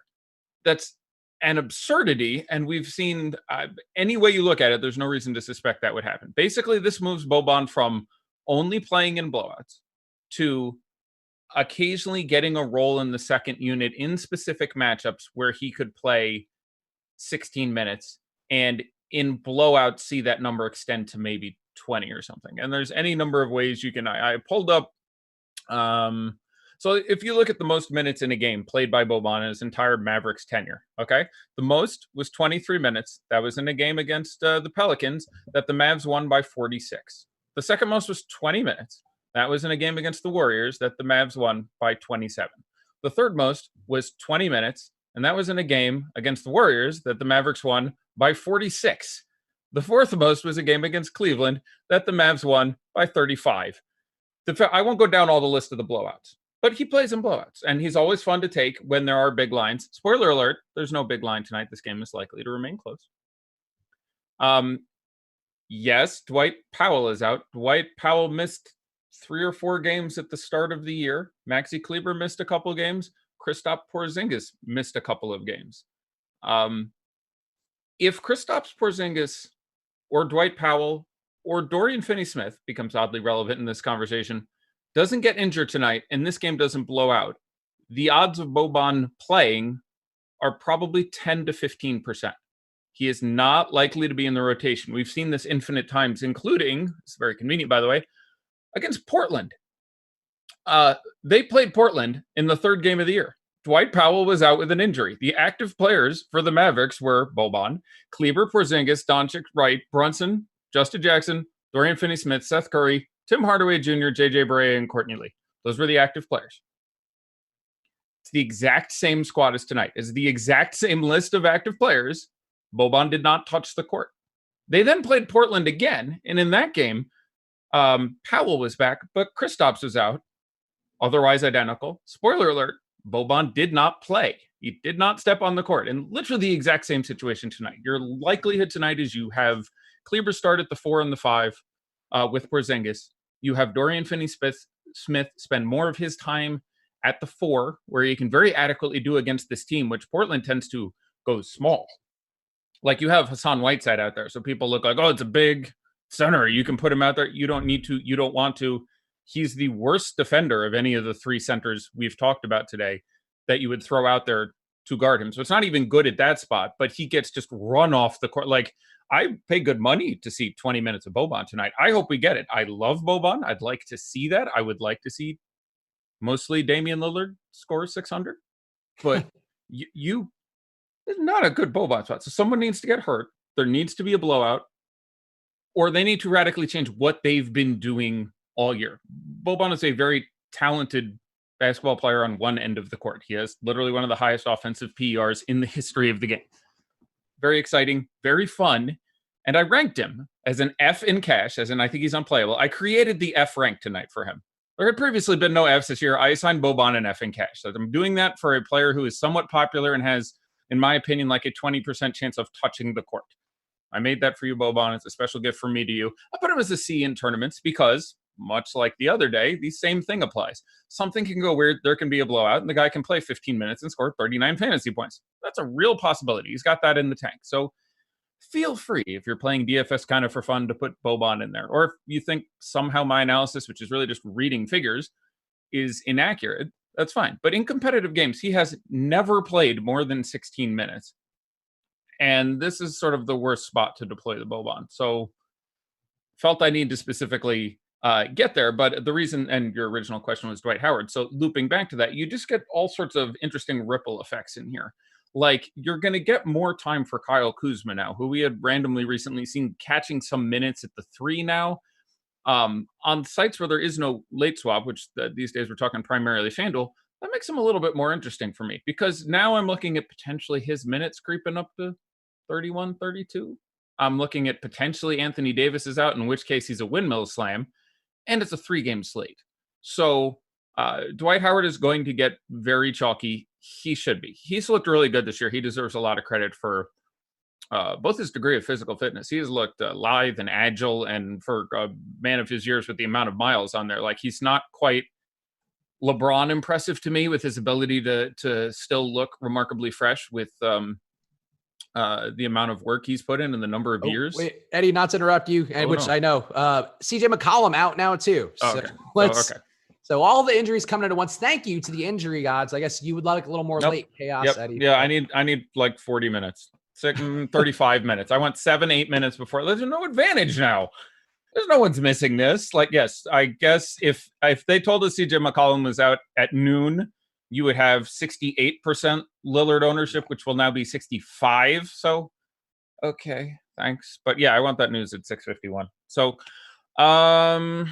he's priced up. I mean, just to go through the numbers real fast, Sure. without CJ on the floor, 1.5 fantasy points per minute, 35% right. usage, Sounds 36% assist rate. So he's a monster. And we saw it the other day. Granted, he does always bring it against Golden State. That is his hometown team. But shot 23 pointers in that game at 37 field goal attempts. I mean, and Golden State is a really, really horrific defense. Yes, I mean, and Dallas is more confident. like that helps too. Yeah, a little slower paced, a little more confident, or competent rather. How do you feel about Lillard? Is he a tomahawk slam play, or is it now we have enough time before lock where the ownership's going to come up enough where maybe it's still logical to go other ways? If I'm building a lineup on either side, I'm going to have Damian Lillard in it at this point. I do not think you need to play 100% Damian Lillard, though I would not incredibly object to anyone who chose to do so at this particular differential we are talking about here. Yeah, it's a perfectly fine matchup. With McCollum in, I had him projected for, a hair north of 50. I kind of like the spot for him anyway. And at this point, it's just going to math out extremely well. Now, you are going to get incredibly minimal ownership on Kyrie Irving, who is a very good play at $8,400. You can still, make plays like that. But yeah, it's really hard to get away from him at this point. I'm thinking more about the ancillary pieces because there's not much I can say that's like you've hit the raw stats, but basically at this point you boost a projection for Damian Lillard into the mid 50s, and he just ends up being incredibly underpriced, and the matchup is very good, and the floor is fairly safe, and the upside, I think recently we just saw 90 something out of him and 60 real points, and the which, by the way, to the guy who just sent me a message saying, hey, you screwed me with Towns last night. I swapped at the last minute. Towns got in foul trouble, played only 30 minits or 31 minutes, and he had 40. Well, that was bad. That wasn't quite good enough. I'll accept that. But he had 40 real points. It's just a really weird. He only got 6 rebounds, did not get a steal, did not get a block, and got in foul trouble. So I will admit that I was a big fan of his, and 52. I had him projected for 60. I was the highest on the guy, and I still think that projection was very good. And that was the first game against the Bulls this year for the Timberwolves. I'm 99% sure. So I'm going to go right back to that well at whatever point in the next few months we get Towns against the Bulls again. But I he had 40 real points in 31 minutes. He had half the points on the team for the first point. Like, I really think I read that okay. But yeah, that didn't work out. So sorry, but there's no need to be rude like that. 50 fantasy points, to be clear, in the tournament, I feel like still not going to kill you, even if he was a little bit over 10K. Yeah, I just, out of all things you can complain about over the course of a show, I would defend your honor there and say, no, that's... I appreciate that. Well, it's yeah, I will take 30 seconds and say this. Do everything you can in your brain to separate the right play from what happened. And it's really tough because you're like, oh, I played this guy and that happened. I should have known that was going to... That's not how it works. There's what's right and what actually occurred, and that's a Venn diagram, and that they overlap a little bit, but there's plenty of times the right play doesn't, like, I don't think if Boban is 10% owned tonight, he should be played. If he's going to be 10% or more owned, I would want to have 0. That's too high. I'm going to really like playing Boban when he busts 2 of the next 3 games, some of the several games after that, because this opens a big upside for him when he's minimum price. He's 5K on FanDuel. Come on now. He's 39 on DK again today because he just came off a game in which he was, tournament only on the micro slate we had the other day. He's going to be more popular than he should be. That ownership will come down. The price will come down. I'm going to really like taking tournament shots at Boban. This is a really odd spot to want to do it. And you don't want to play guys when they're at their most popular. And again, I hope I've said enough to point out there's really no reason to expect him to get significant run here. It's literally one of the worst teams in the league. I mean, they run that 2-corner. They're monsters in the pick and roll. Yeah, I'm not super excited about it. I mean, if you want to play that guy, play Rajon Rondo. You want to play a guy who could play 20 minutes and score 40 fantasy points for you, pick Rondo, who's going to do it, 11 times in the next 4 months, not Boban, who's going to do it 3. So anyhow. Real fast, just want to get to a super chat, but also a quick shout out because we have a promo code going right now that people might want to take advantage of. Ownership just got updated 3 minutes ago. Again, the projections are free today. The ownership is a really key part of the equation. So right now, for the Super Bowl, we have a promo code LIV. Could be like Liv, like the club in Miami. Could also be like Liv Morgan, professional wrestler of really attractive woman. But either way, LIV, go right now to awesemo.com/join the deal because it is Super Bowl 54. If you want to know Roman numerals, that is a fact what it is. LIV right now will get you 30 days of a premium platinum all access Awesemo Plus membership. That is like getting behind the velvet rope. Every possible tool we have, all the data across NBA, NFL, PGA, NHL, all the sports, UFC, got that going on too. So go check it out right now. Get 30 days for $54 in honor of Super Bowl LIV with the promo code LIV right now. Awesemo.com/join. And the super chat question from Shem. Getting esoteric with this one. We could jump back to the bigger picture things. With McKinney out and Henson back in the rotation, will that cut into the 25 minutes Larry Nance should be seeing? How many minutes is Nance projected for? It seems like Shem wants to play Larry Nance. Would you play Larry Nance? No, I did not rank him.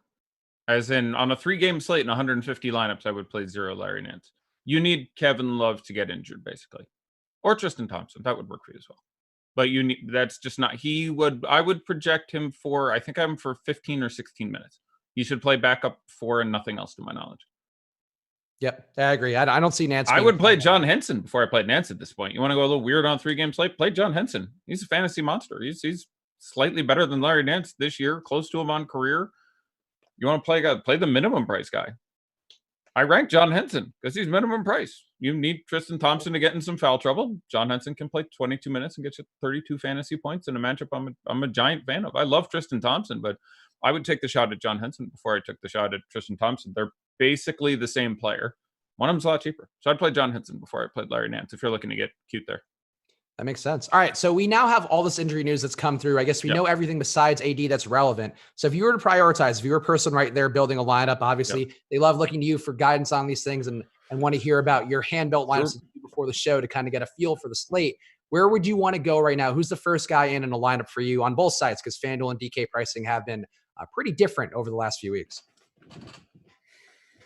Well, I'm still trying to figure out exactly what's I know what's going to happen in the Dallas game. I'm still coming up with holes in what I think is going to happen in the LA game. So I'm trying to figure out exactly who is playing where.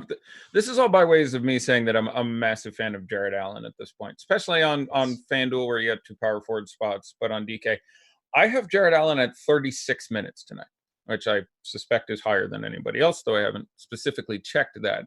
That is the most minutes he has played in a regulation game in his Nets tenure.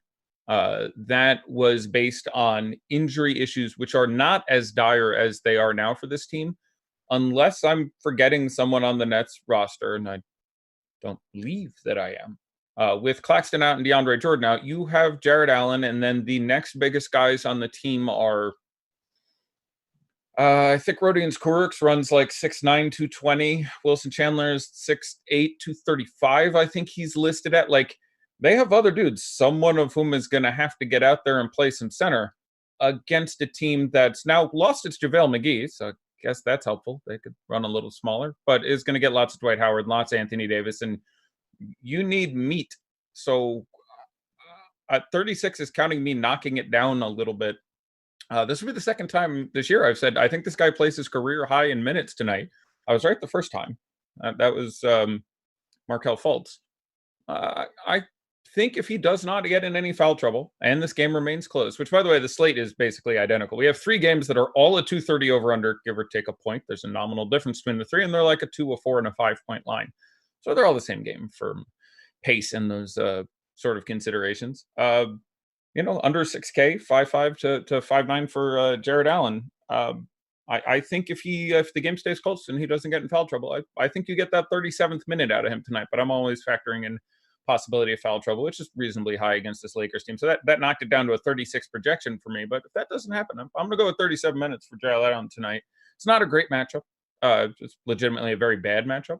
That's my concern with a lot of the Brooklyn players who people seem to be fond of today. But play Wilson Chandler if you want to play Boban. Put Wilson Chandler out there. I think there's a very good chance he gets the backup center minutes. I feel very little confidence in that. That's going to be some sort of small thing with him or Rodion Skorix, I guess, is your next best get, but it's going to get a little fugly out there. Yeah, I'm a big fan of Jared Allen. So he's engendering some significant ownership right now. We have him at 28%. I'd have more. He is not a guy who struggles with fouls significantly, right around the middle of the league, should memory serve correctly. I like 37 minutes of Jared Allen under 6K, a guy who can spike big fantasy performances with, putbacks, rebounds, blocks, etc. I'm a pretty big fan of that play. He's a priority center for me. It's interesting because you really don't end up comparing him with Tristan. On DK, I slightly prefer him to Tristan Thompson, and I'm a big Tristan Thompson fan in this spot. And his ownership is well lower than it should be, too. I think my provisional lineup has those two guys in. They do. That is my center and utility. So there you go. There's 1/4 of a lineup for you.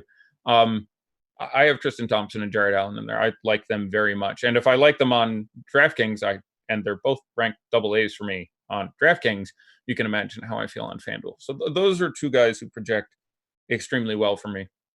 Thompson on the edge of a AA on DraftKings. 7,300 is an appropriate price. The matchup is great.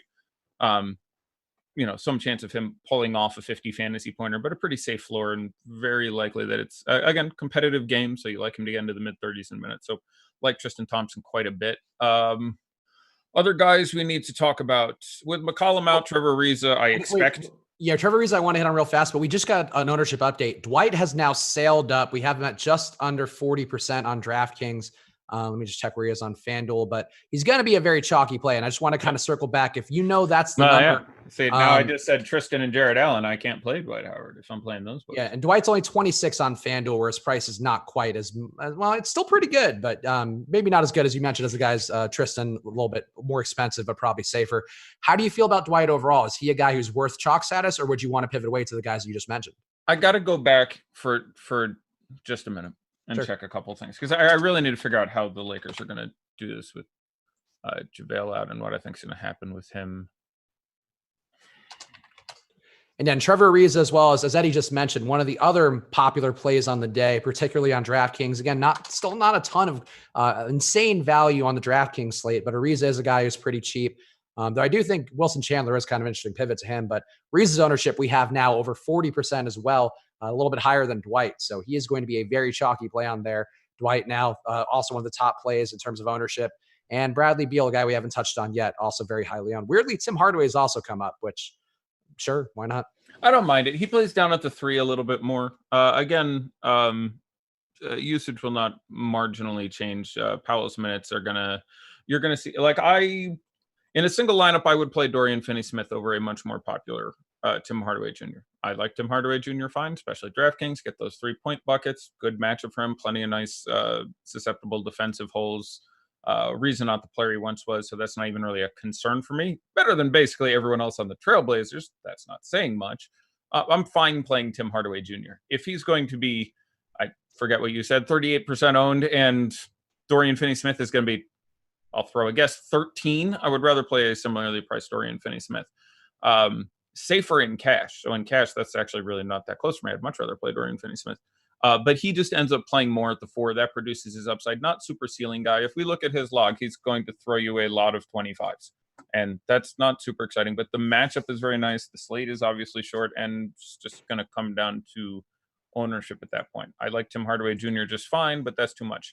And you see the ownership really swell. In the last game with Powell going out after the first quarter, he played 37 minutes. Before that, you had a 39 and a 37 and a 38. And the guy gets some very real time there. If you look at his last 10 games, he had 20 or more in 8 of them and 27.5 or more in 3 of them with a top of 32. That's not exciting, but nobody talks about him. And if you just get, there are slates in which he gets his 30, and that's brilliant. So if you're telling me I'm building one lineup and I have to play Dorian Finney-Smith or Tim Hardaway Jr. and they're 38 and 12% owned, and again, I'm pulling 12 out of my butt, but that's just my guess at the moment, I'd play DFS at 12. But definitely does not have the upside of, you're very rarely going to get the 40 burger out of him. Tim Hardaway Jr. is going to bust that out more frequently, but just as a response to ownership there. So looking at some of the ownership, Trevor Ariza, 41%. That is not egregiously too high on a 3-game slate. I would be disinclined towards getting quite that high. He's still going to be on a team where he's going to be, I'll be generous, the 4th offensive option in the first unit. I'm sorry, I'm really trying to figure out how the rotations are going to go here. Yeah, I don't think it's a bad spot for him to get randomly his spot up threes against this team. Sure.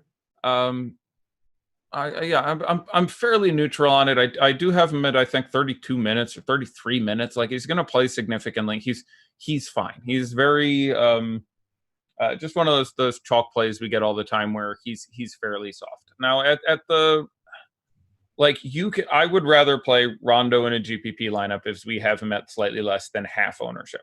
That's enough where I would tilt there. There's obviously a big floor with Rondo, but much like with Dallas and a couple other teams tonight, you will see injured players have other people shifting down, and that will open up some time at the top there. I think it's a little more, I think it more likely affects a guy like KCP than him specifically, but there's a ceiling there. I would rather play Wilson Chandler, believe it or not, I think, in a single GPP lineup at 3%. I would probably rather play Isaiah Thomas against the Cavs at about a third of the ownership. But which is interesting because Isaiah Thomas versus Trevor Ariza is very similar to, say, Dorian Finney-Smith versus Tim Hardaway Jr. And the public has gone very heavy on the opposite two options. Like, Isaiah Thomas does have a real floor as opposed to, say, DFS, but he's pretty much guaranteed to give you 18, 20, 25 minutes. Now he's going to get somewhere in those high teens to whatever, and he's incredibly cheap. And there is a spiked ceiling there against the Cavs. You can get 25 minutes and 33 fantasy points tonight out of Isaiah Thomas. I think the ceiling there is a little more likely to occur considering the matchup, especially than getting a similar game out of Trevor Ariza on this team. And maybe that's not right, or maybe that's not immediately obvious, but it's just not a spot where I expect Trevor Ariza to get a ton of shots, especially, fitting into the offense for the first time. So yeah, and Isaiah too on SuperDraft does look like a pretty good deal, 1.9x multiplier. And I'm being told by some of our guys behind the scenes right now, apparently a lot of overdraft going on right now on SuperDraft tonight. So go check them out, superdraft.io. Again, use that promo code Awesemo at the sign up screen. That's the time to do it. But use that promo code to get yourself $20 deposit of $100 or more. Again, you could also download them on the app store of your choice at SuperDraft. But another guy too that we talked about, maybe not Eddie's preferred play of the day on some of the other sites, but on SuperDraft, Dwight Howard seems like the absolute smash play of this slate. I like Dwight Howard a lot. I like Dwight Howard a lot. Dwight Howard is 4,700. I now think a decent minutes guess for him is somewhere to the order of 27. Okay. You could talk me into like 29. And it's I really like Dwight Howard. Like, I obviously undersold that, so I will spin back around. I like Dwight Howard a lot. He's going to get the majority of center minutes for this team. I segued too quick. Sorry, my brain was stuck on how are these rotations going to work, so I kept thinking about he'll go here and he'll go down. Zach Galifianakis GIF moment where you're calculating. Right, exactly. I had that going on, so like I went fairly quickly through. Dwight's going to be great, and was going into, okay, so they go, because normally JaVale starts and Dwight comes in second. Now Dwight will start, and then if Brow moves down here during that, so I'm just trying to figure in the rest of the pieces, and I just didn't really take long enough to say, yes, $4,700 Dwight Howard is particularly brilliant. FanDuel, I think he's 52. I have $5,900 Tristan Thompson worse than him, but not by an incredible degree. I have a raw projection. I actually have Tristan Thompson still for, I think it would be about 2 more fantasy points. And it's going to be interesting to see where that ownership sorts out. So FanDuel, not as easy as I think for me. DraftKings now gets iffy because I have to get it. But generally on DraftKings now, I'd probably end up with Dwight Howard and Jared Allen from the same game. Giving you a little stack there, moving off whatever Tristan Thompson exposure I had, blah, blah, blah. In a single lineup, I guess is basically what I'm saying there. So yes, whereas before, since I spoke about it and said I would probably have Tristan and Jarrett in a single lineup, I would probably now be inclined to move that towards Dwight. And he's been really consistent this year, really productive this year. I don't see it very likely that his time doesn't boost into that high 20s range. There is a ceiling beyond that. This is not dissimilar. Like I talked about the Jared Allen situation and his career high in minutes and this, that, and the other thing. Dwight Howard has played I'm fairly certain the most minutes Dwight Howard has played in a game this year is 27. Now, I'm also fairly certain JaVale McGee has not missed a game. I'm going to look that up because this seems important. So hold on. I got to get a decent accuracy on that. So there's that. There's my projected rotation. Cycle that. Minimize that. Load this. JaVale McGee game logs. JaVale McGee has not missed a game this season. Ooh. So now the difference being the Nets literally have no one else who can play center, and the Lakers possibly have Anthony Davis. But it's obviously not hard to imagine Anthony Davis doesn't play. He's questionable, not probable. And then you have basically no one. Oh, wait, Anthony Davis is officially playing as of a minute ago. Okay. So and Dwight Howard will also officially start in place of JaVale McGee. Yeah, that was to be expected. Okay, so now I can make some reasonable simulacrum of what I expect to happen here. That's what happens when you try to use big words. They get stuck in your head. They become the next three words. See, I love Dwight Howard. He's gonna play. I think you're gonna keep Brow in. He'll play that on the backup. 27 might be a little shy. I probably have to project him at 28 now. But in the high 20s in minutes, I would have to produce him in a stellar matchup for like 32.5 fantasy points. That's obviously very good at $4,700. So love him. All sites going to be very popular. They announced JaVale was out well before lock. They announced Howard was starting. People will flock. I think I saw we had somewhere in the 30s. It will be higher than that. We may get another update, but he's going to be closer to, I'll throw an even 50 burger at Dwight Howard right now on DraftKings. FanDuel, similar, maybe slightly less. But dude's going to be owned and should be. He is the best point per dollar center play on the slate. Yeah, we had Dwight at just under 40% on DraftKings, a little bit under that on Yahoo. That was before the starting announcement specifically. So people could have had a reasonable, if unlikely, concern that Anthony Davis starts at center and blah, blah, blah, blah. So let's talk about the rest of the Lakers here. It is a boon for Anthony Davis, who will get more of his time at the 5, where he is more productive and where, I should repeat again, is a absolutely brilliant matchup against a Jarrett Allen-only center Nets team. I just want to really specify that again. These guys do have massive ceiling potential because of that matchup. You can play both of them on a 3-game slate. You can play both of them in LeBron, and I really don't see. There's not going to be a whole lot of you shouldn't play X and Y's today. So there's a couple, most notably on the Wizards.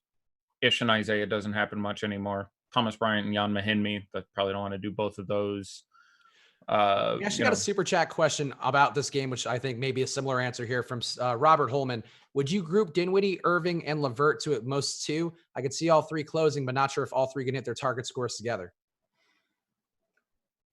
Of those 3 players, based on what is our ownership on those 3 players? Kyrie, I think I saw in the mid-20s. That is appropriate, and I have no issue with that whatsoever, though McCollum being out will lower that and should lower that. What's our ownership right now on Dinwiddie and LeVert? So Kyrie's up to 31. Dinwiddie is at 16 now, and LeVert is down at 12. I am nominally lower on both LeVert and Dinwiddie. Kyrie doesn't bother me at all. I won't go through my whole Kyrie stud mode thing I've been talking about a lot of this year, but it's a very real thing. And Lakers and Bron and like, so Kyrie at $8,400, again, just sort of mind testing. It doesn't seem really weird for him to just go out and put his thing down here. Dinwiddie, second unit with LeVert or with Kyrie, I really don't care who starts. It's not that many minutes. And I should point out, for players who aren't superhuman, like Kyrie Irving, or underpriced and going to play their career high in minutes like Jarrett Allen, this is a terrible matchup on a 3-game slate. Like, I almost called an over-under yesterday, which would have hit, and I almost made a play on this one as well. I'm back to 6-3 on the year. We hit the last under. That's a nice ratio. I don't want to mess with it, but this is a horrific matchup, really, for basically all the Nets other than the 2 guys I mentioned there. You can play LeVert. It's a 3-game slate. He's cheap. He's 46 and 49, I think, of the prices or something. That's just fine. I have seen people project him for 28 minutes today. I think that is foolhardy for several reasons. That's literally the high he's seen since he's come back, and that was in the game Kyrie missed, and that did directly influence his minutes. That could happen, but for me, that is closer to a ceiling projection. I think 30 would be like a real ceiling projection, but 28 is higher than I would put a minutes projection for Karis LeVert at. I would say the most likely number of minutes gun to my head would be 25 or 26 or something. So I think that's one reason I end up projecting him a little bit lower than other people I've seen. And Dinwiddie is not so cheap that I don't need a really good game out of him with both LeVert and Irving there against the Lakers. So he's not a bad play, like 7K on that guy on a 3-game slate. Sure, that makes sense. 15% feels sort of nominally too high. So yeah, I would want to be under the field on each of those two guys, but I suspect I would be even on Kyrie and over on Jared Allen. So I think that would sort of even out my Nets exposure. We also got some questions here because we were talking a lot about the cheap guys, and Seth Curry was a guy who I have a little bit of, and I was kind of reassured, as we often are when we watch these streams of the deeper dive. Adam mentioned that he would have some Seth Curry, taking a stab at him, chance of scoring here, and if you want to throw in some revenge games, you can. Is Seth Curry a guy you would consider as a pivot to these Wilson Chandlers and obviously the much more obvious Trevor Ariza? Right. So I could talk about the Mavs for about an hour here, but I will loop this around as saying that you will get time out of Porzingis however much they decide he can play. I like Porzingis just fine in tournaments. I have him with the weird ranking of a C in cash because I can't feel confident about necessarily the production or his health or the minutes, but in A in GPPs. The first game of this year, the one I alluded to where, again, Boban didn't play, even though Dwight Powell was out, and they had the exact same team they do tonight, admittedly against a different Portland team, but it was Portland team where Whiteside started and played his full allotment. But anyway, Kristaps had I think he had 55 fantasy points in that game. He had a very good game. Playing more at center, I expect they should start him guarding Whiteside. Whether or not they start him at the 4 or 5 is moot. I think he plays the defensive center, which is a net positive for him. But I think Kristaps is fine in tournaments. 7 whatever is good. 8 something is pushing a little bit. I can't point per dollar or rank him competitively to these other guys, but it's still a guy who I think has a high enough ceiling that on a 3-game slate, I'd be interested in getting to some Kristaps. I suspect we have him in like the high single digits. I'd probably want to be closer to like 15 in my exposure. Got him a little bit above that, but yeah, 12% was on the most. Okay. So again, nominally higher, but slightly higher than I expected. But basically what they do with this second unit goes all wackadoo no matter what. Again, Powell tore up his his Achilles in this last game. Justin Jackson still didn't play. Who Carlisle chooses to deploy is difficult to project. And that's one of the reasons I do not specifically exclude Boban. Most coaches, most teams, if I had the track record I do, the tape I do, knowing what I do, how bad the matchup is, the fact that I hadn't played him against him twice this year, both times missing a significant big, I would not rank Boban. I'd say he's not playing in case of injury, I won't rank him. There is a non-zero chance that he plays Boban. Just does. Even though nothing else goes weird. That could happen because what they do with that second unit, there's obviously a blowout, but even just what they do with that second unit is weird. You get alternating amounts of Delon Wright, Seth Curry, Jalen Brunson, all these guys, and they all got ranked because it's a short slate, and it's going to vary a lot, and it's going to be unpredictable. And I went through this a couple times this year when we had Powell out, when we had Porzingis out. I'm like, okay, we're minus guys in the second unit, so I think you get Kleber at center, and there were always some surprises thrown in there. So long story short, I like Seth Curry quite a bit. He is probably my favorite of those second rands, and then Delon Wright, if I'm going to fire a bullet at some guy. But long story short, you get more of Dorian Finney-Smith playing the 4 because, again, they're going to try to play 96 minutes of Kristaps, Kleber, and Dorian Finney-Smith at the 4 and the 5. That's what they want to do. That's their plan A. That means that you get a lot of guys who play the 2, shifting down to the 3. Tim Hardaway Jr. gets to shift down a little bit. You could conceivably get THJ at the 4 time. We saw that just 2 games ago. That happens also. So, long story short, Seth Curry in an environment where he can put up some shots. I prefer slightly to Delon Wright at their prices, but those are the 2 guys off the bench I would be more excited to take shots at. And I like Dorian. This is a perfectly reasonable team to target just about anybody on. Luka is more of a FanDuel specific play for me. About the second time this year, he didn't get an A in cash for me because he really wrecks your lineup quite a bit. There is a chance that if I took the time to go back through now with excellent cash value plays of Anthony Simmons, who I think you can take the shot at, and Dwight Howard, that Luka I might get back up to an A in cash now on DraftKings, but on FanDuel he would be double A's for me at a much more tolerable price. DraftKings, it's still difficult to get to that number. The damage he does to the rest of your lineup versus playing Lillard, obviously, LeBron, obviously for massive amounts less, probably makes him a B in cash because I don't think your best possible cash lineup will have Luka in it very often. So that's to explain the ranking because a couple of people asked that as well. Yeah, we also have some questions queued up here about a couple guys that we haven't hit on. So if there's anything else that you want to touch on, any angles that you see with the slate or any of these items, also just got an ownership update, which again, use that promo code LIV for Super Bowl LIV to get in there for $54 for 30 days of all access to all of our data at awesemo.com/join. Again, promo code LIV in honor of Super Bowl LIV coming up. Let's roll a couple questions. Okay, so we got a question from Iron Maiden 2 in the premium Slack, and he's asking about a guy that I'm actually really intrigued by. Ownership on him not that crazy. Davis Bertans, or Davies, I guess if you want to really get it's Davis, but whatever. Yeah, whatever. If you want to get really fancy, I've gone back and forth on Anthony Simmons 16 times because I've had multiple people I respect tell me I've never messed up Montrezl Harrell, which is everyone's favorite name to get wrong in this industry, but it's Davis Bertans. I'm sure of that one because Pop used to say it really funny, and so I've never forgotten. So Davis, a 1.6x multiplier on SuperDraft, really reasonable price on DraftKings at $5K as well. A really good 3-point shooter. Cleveland does not close out on 3-pointers well. They don't close out on much. They almost have a 114 defensive rating. But I think Bertans is a guy, really a streak shooter who I do think that's one way to get away from Beal and still see the Wizards kind of reach what the scoring should be for them. How do you feel about Bertans today? Is he a guy you would consider on all the sites? Yeah, had a perfectly tolerable game, admittedly, in the overtime game last night. Another thing worth, pointing out here is that Washington, the only team on a back-to-back today. Sorry, I usually hit that in the top half of the show. They're on the roadie. They were in Miami last night. Everybody is on an island other than them of the other 5 teams. So got a lot of time, had a very nice game last night.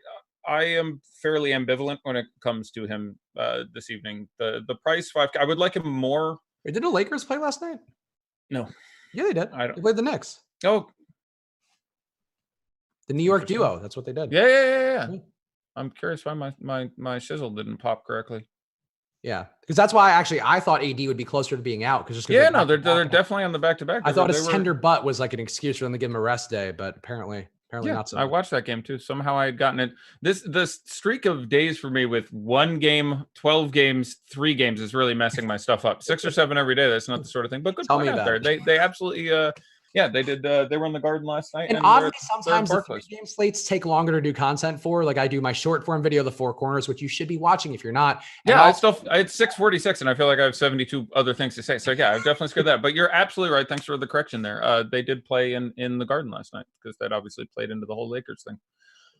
Bertans, I think is where we were finishing up. Yeah, I'm fairly ambivalent. He's obviously a guy who can hit a ceiling, can a pile of threes. It's not a matchup. I think we'd be overly concerned in there. I do think in your lineups where you avoid an appropriately popular Beal, although that number will be knocked down by the ubiquity of Damian Lillard at this point.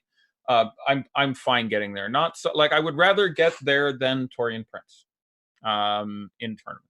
I'd probably rather get there. I mean, Joe Harris is like 41, but with all those other guys in a rough matchup. So I can certainly see getting there. But I don't have a strong take there. He's not looked as good since he came back, although some of that was disproportionately bad shooting. He was shooting some incredibly poor number on his 2-pointers for a couple of weeks, where he was like 20% from the field from 2 or something. A truly misrepresentative number. So I think the minutes can be higher. I think the production can be higher. So I'll go up to cautiously optimistic on Davis Bertans. If you have a GPP lineup and he's sitting in there, I would not advise you otherwise.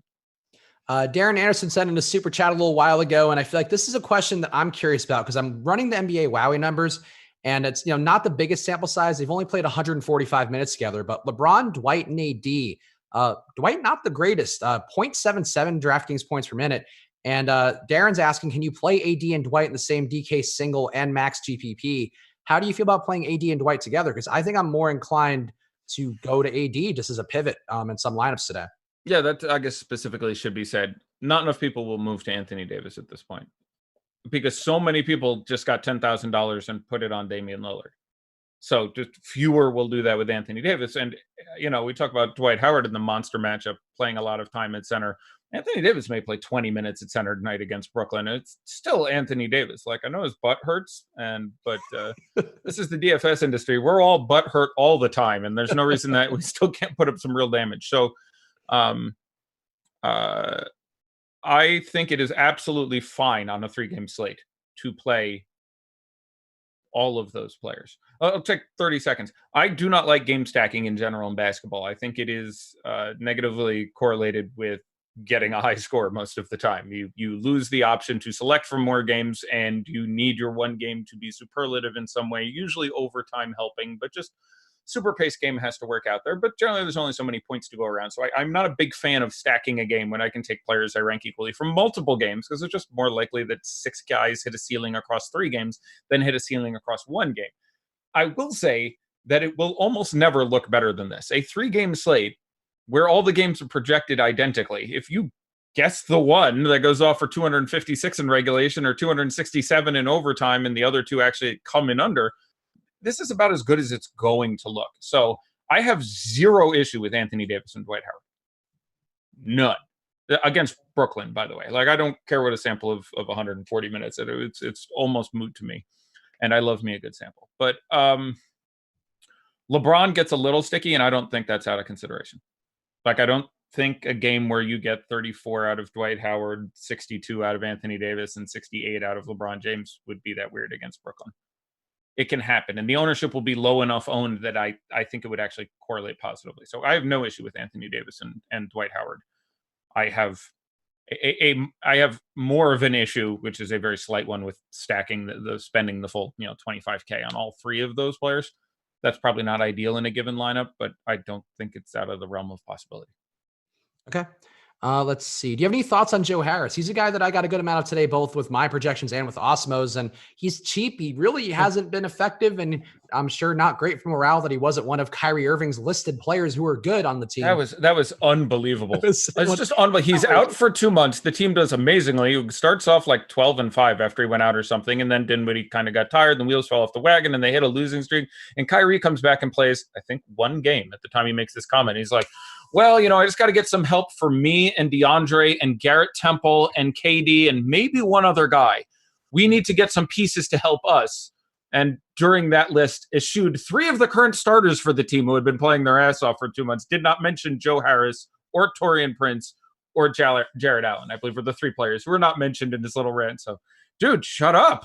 He cannot get out of his own way. Well, I was going to think what could be worse, than the next day he compared himself to Martin Luther King. So, I was wrong. It could get worse from there. I thought that was the dumbest thing you could say, but no, he really took it. He literally, like, they get on me every day. They got on Martin Luther King for suggesting social reform. So, and I'm just like, yep, those are roughly the same things. You guys are roughly the same degree of orator. Okay, sorry, I'm past it. No, he's a very eloquent man. Of course, we all remember Kyrie Irving's speeches and how he's rallied people of all different communities together in those moments. Yeah. He gets extra money for his leadership. And like, question here from I feel bad for the guy. Like, no, the star effery of going through life as a star athlete and being the best guy in every room at everything you've ever done and being amazing and having everyone around you tell you all day that you're amazing is understandable. So it's not even like I don't get that your brain is a little screwed up. That's not that weird. The well-adjusted celebrity person is the exception, unsurprisingly. But be smarter and shut up about it. This is all I'm saying. Most of them pretend to be humble. Very few of them are, but most of them at least pretend to be humble. Most are just like, yeah, I'm just going to be me and say whatever I like. Like, I appreciate the honesty, but yeah, just be smarter about it. Like, stop. Okay, I'm done. Moving on. Our boy Bakad asking, what do you think about Isaiah Thomas now that we see his ownership dropping to around 15%? Isaiah is one of those guys that pivot to the price point, and Trevor Ariza. How do you feel about IT? I'm a big fan of $3,400 him versus $3,500 Trevor Ariza. I mean, that's Trevor Ariza is, you're making one of those highly owned Corey Joseph, highly owned. I mean, Trevor Ariza is fine. He projects just fine. Landry Shamet yesterday. There's just tons of guys who, don't carry a super amount of upside. And it's not like Isaiah Thomas is likely to possibly get more than 25 minutes, but it's a really good matchup. And 30 out of IT2 and 20 out of Ariza wouldn't surprise me. So in one GPP lineup, if I have 3,500 left over, depending on how chalky the rest of it is really, like, I like being weird on 1, weird on 2. I don't need to be weird on 5 picks. I'm fine playing Trevor Ariza in this spot if my lineup is significantly different in other places, but you can play both of them. And if the rest of my lineup feels pretty chalky to me, I'm perfectly happy to play Isaiah Thomas instead of Trevor Ariza. I have him projected for 2 fantasy points less. I think he will outscore Trevor Ariza somewhere in a third to 40% of the time. And so that would generally math out better for him in tournaments if their ownership holds at what we expect it to be. Josh Jones, the premium Slack, asking, would you be okay playing Beal and McRae together? No. Okay. Well, yes, I'd be okay with it. It's not something I would try to do. I do think there is negative correlation between those two players. McRae does not tend to challenge Beal, so you need Beal to be playing less, or like you have the world where Beal still plays. Hopefully we get 33 minutes out of him tonight, maybe a couple more. And in the remaining 15 minutes, McRae's out there the whole time and closes, and so McRae gets his 30 and Beal gets his 50. So it's a 3-game slate. Of course, you can play them together. I'm not saying like, oh, that's horrible, don't do it. I'm saying I'm not trying to do it. So it really depends on exactly how you would contextualize your question. If you have them in your lineup and you like it, it's in no way a deal breaker. And again, it will be an uncommon construction. So what you lose in their raw negative correlation, you get in the fact that you are much less likely to duplicate that lineup, maybe at all, or at least not 27 times. So you have a greater chance of picking it up. So of course, we can see a situation in which you get there with 33 out of him and 51 out of Beal. That can happen. They can close next to each other, but that is a team with a lot of negative correlation. But after the obvious point guard and center dichotomies, that's probably the number 3 one you're trying to avoid. Yeah. Okay. That seems fair. Guy we haven't really talked much about today, but maybe a little bit in the beginning, but Shelton Myers in the premium Slack asking, how do you feel about Whiteside? Yeah, again, guys I tend not to mention, I probably feel about how you would think I feel about them. That sounds dumb. There are times that there's a guy's like, crap, I really forgot to talk about this guy and he's really important for the slate. But most of the time, it's a guy like Whiteside where I go, that price is still nominally attractive. I like the matchup. It's a little better than, on DraftKings, you have Lillard. That's more of a priority point per dollar spend for me. You have LeBron is slightly worse point per dollar for me. Now that we know Anthony Davis is in, it's hard to get to Luka. So, of the people you can spend up for on DK, I have him a little bit behind Beal, a little bit behind Lillard, but a really quality spend up. And I ranked him with 2 A's, which a couple people, hopefully look at. So I'm fine to good with it. It's like I don't have anything significant to say, I guess was my point going. But I would not push against you or any amount of Whiteside really on either site. It is worth pointing out that, Howard is a real thing, and I am a big fan of Jared Allen, and I am a big fan of Tristan Thompson. So at some point you are starting to cost yourself, opportunity cost of some of the other plays I like, but he's, pretty significantly my highest scoring center, and I have no issue if you get there. A couple either ors for you. DK Cash, would you go Damon Simons or Kyrie and Melo? In cash, I would play Damon Simons pretty significantly. Tournaments, I have no issue with you making the double pivot you just described. But cash, it's going to be the 2 guys on the Trailblazers. Kleber or Kuzma on FanDuel? Yeah, Kleber, I guess specifically, I should have talked about a little bit more. Knowing that we have Anthony Davis, and that's still going to be Kleber for me, raw points. They're both going to be owned, not enough. But I'm a Kleber for me. Kleber will be less owned, I think, than Kuzma at this point still, and I would have him projected higher, actually. So Maxi Kleber. I like the accent. Yeah. It brings back Hans Gruber thoughts in my head, and that's all I ever want. Yeah, he will do very well for you tonight. You should play him. Let's see. How about Thompson and Simons or Love and Ariza for DK Cash?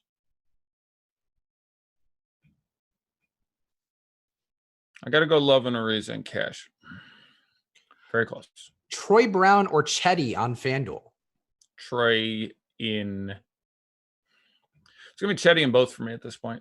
Sadness, but I'll take Chetty in both. Not words that I frequently say, but yes, I would go with Chetty in both cash and tournaments in that particular. I agree with you. I got a weird amount of Chetty today. He and Joe Harris are my guys who I hope do something because boy, oh boy, the usage not there for those guys all the time.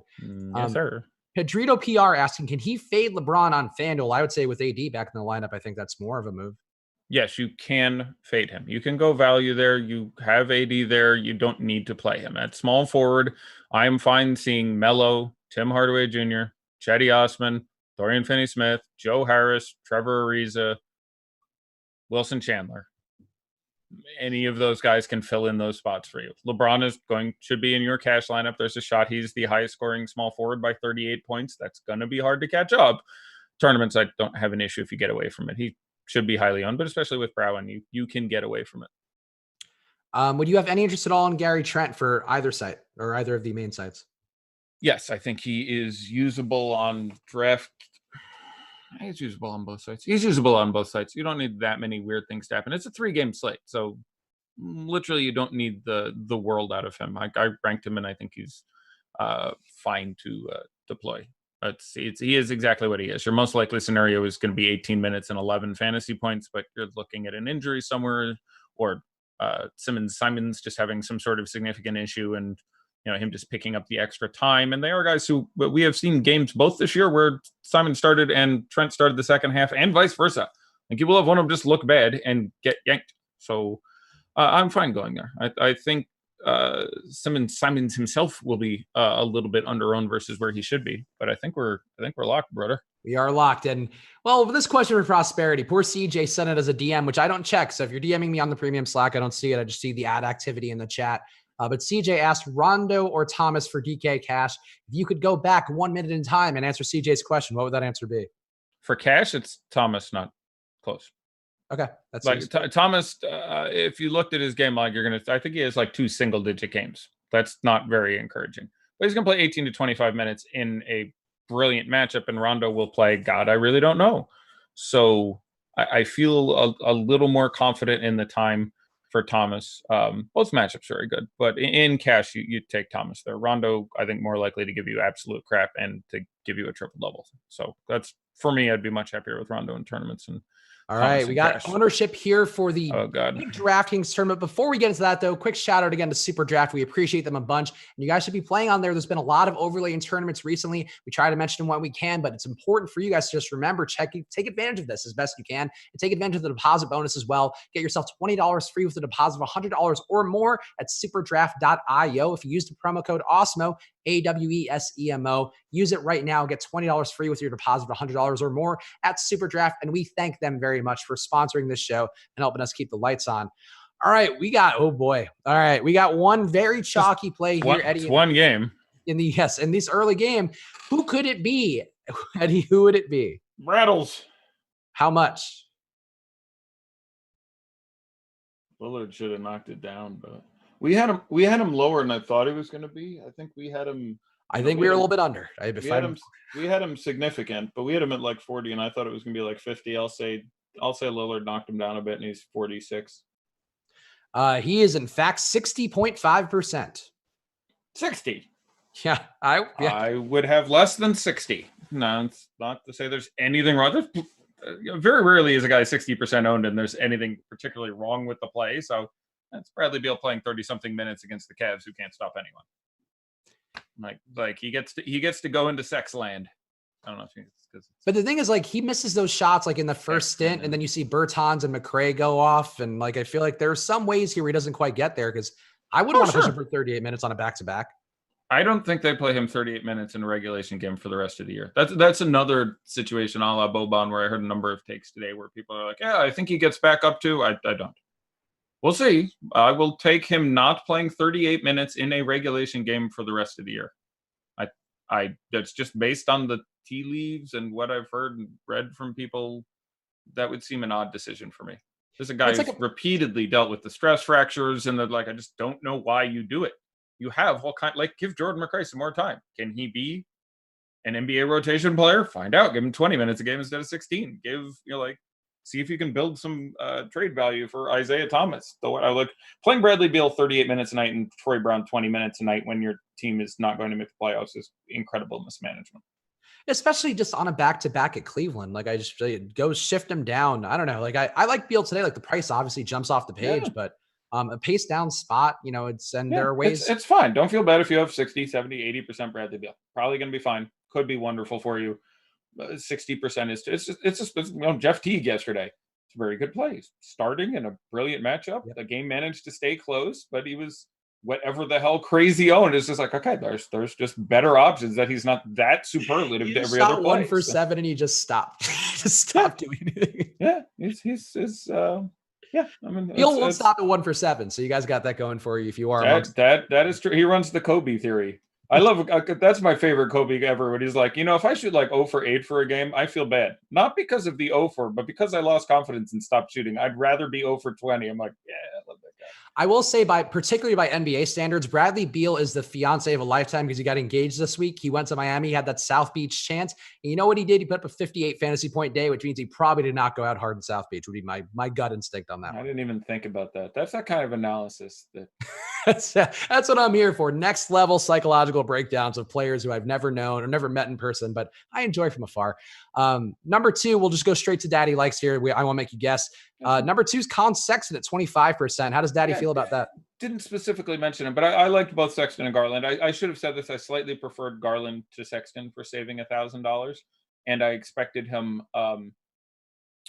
We have seen this matchup just once previously this year, and I rewatched, or at least once that I rewatched today. And for that reason, saving $1,000, I would have slightly preferred Darius Garland to Colin Sexton. So apologies on not getting that up before 7. I always miss one, but not massively so. But I suspect, what did we have Sexton at? You're saying 25? I think it was 26. Okay, yeah, so 20 something. 25, my bad, sorry. Garland will be, 60% of that or half that or something. I would have preferred that nominally, but I didn't say much about Sexton because I didn't have much to say. His ceiling is always limited by the fact he usually does absolutely nothing for peripherals. So, he's like, averaging 23 real points and 30 fantasy points. Like he's running out there and doing what Karl Anthony Towns very oddly did last night, basically every night. He's Jamal Crawfording up in this shit. So guy's going to go get a bucket. Matchup is obviously brilliant. 25% is about right. So I did not have any significant comments on Colin Sexton. Yeah. And you are dead on, by the way. Garland is half his ownership at 12.5%. So how does Daddy feel about that? I'd like a little more than that. I mean, if I was playing this, I'd probably be a little under on Sexton and I guess well over on Garland. Not well over, but I'd be closer to. Garland put up 20 shots last game. He actually shot 420. So hey, blaze him up for Darius Garland. Yeah, there you go. But he put up 20 shots. Like he's doing stuff. He's starting. And based on how they deployed the backcourt defenses of Washington last time, it was more likely to be an impediment to Sexton's game than Garland's in my estimation. So I would have been marginally happier with Garland. So. I think both those guys are ones to watch in the back half of the season. Sexton's starting to rebound and assist a little bit more. He's not just kind of standing there and doing ISO stuff. And Garland's shown the potential to assist. And if he's going to shoot 20 times in a game, like he's going to have a ceiling game at some point. Plus, Sexland. Yes, of course. I always enjoy the Sexton name. I'm proud of him. I call him the Sex Man but it's Sexton and Garland, so it's Sexton. Oh, Sex. Oh, I didn't even. And Cleveland calls themselves the Land too, so it works on multiple levels. Second level. In fact, if you ever go to you're in Ohio, right? So yeah, I go to Cleveland all the time too. Yeah, so Cleveland, if you go, all the Snapchat filters are like the Land. Everything is the Land. I remember when I drove out here, moved out to LA. Cleveland really loves the branding, the Land. Yes, we do. Kevin Love at 23%. How does Daddy feel about that?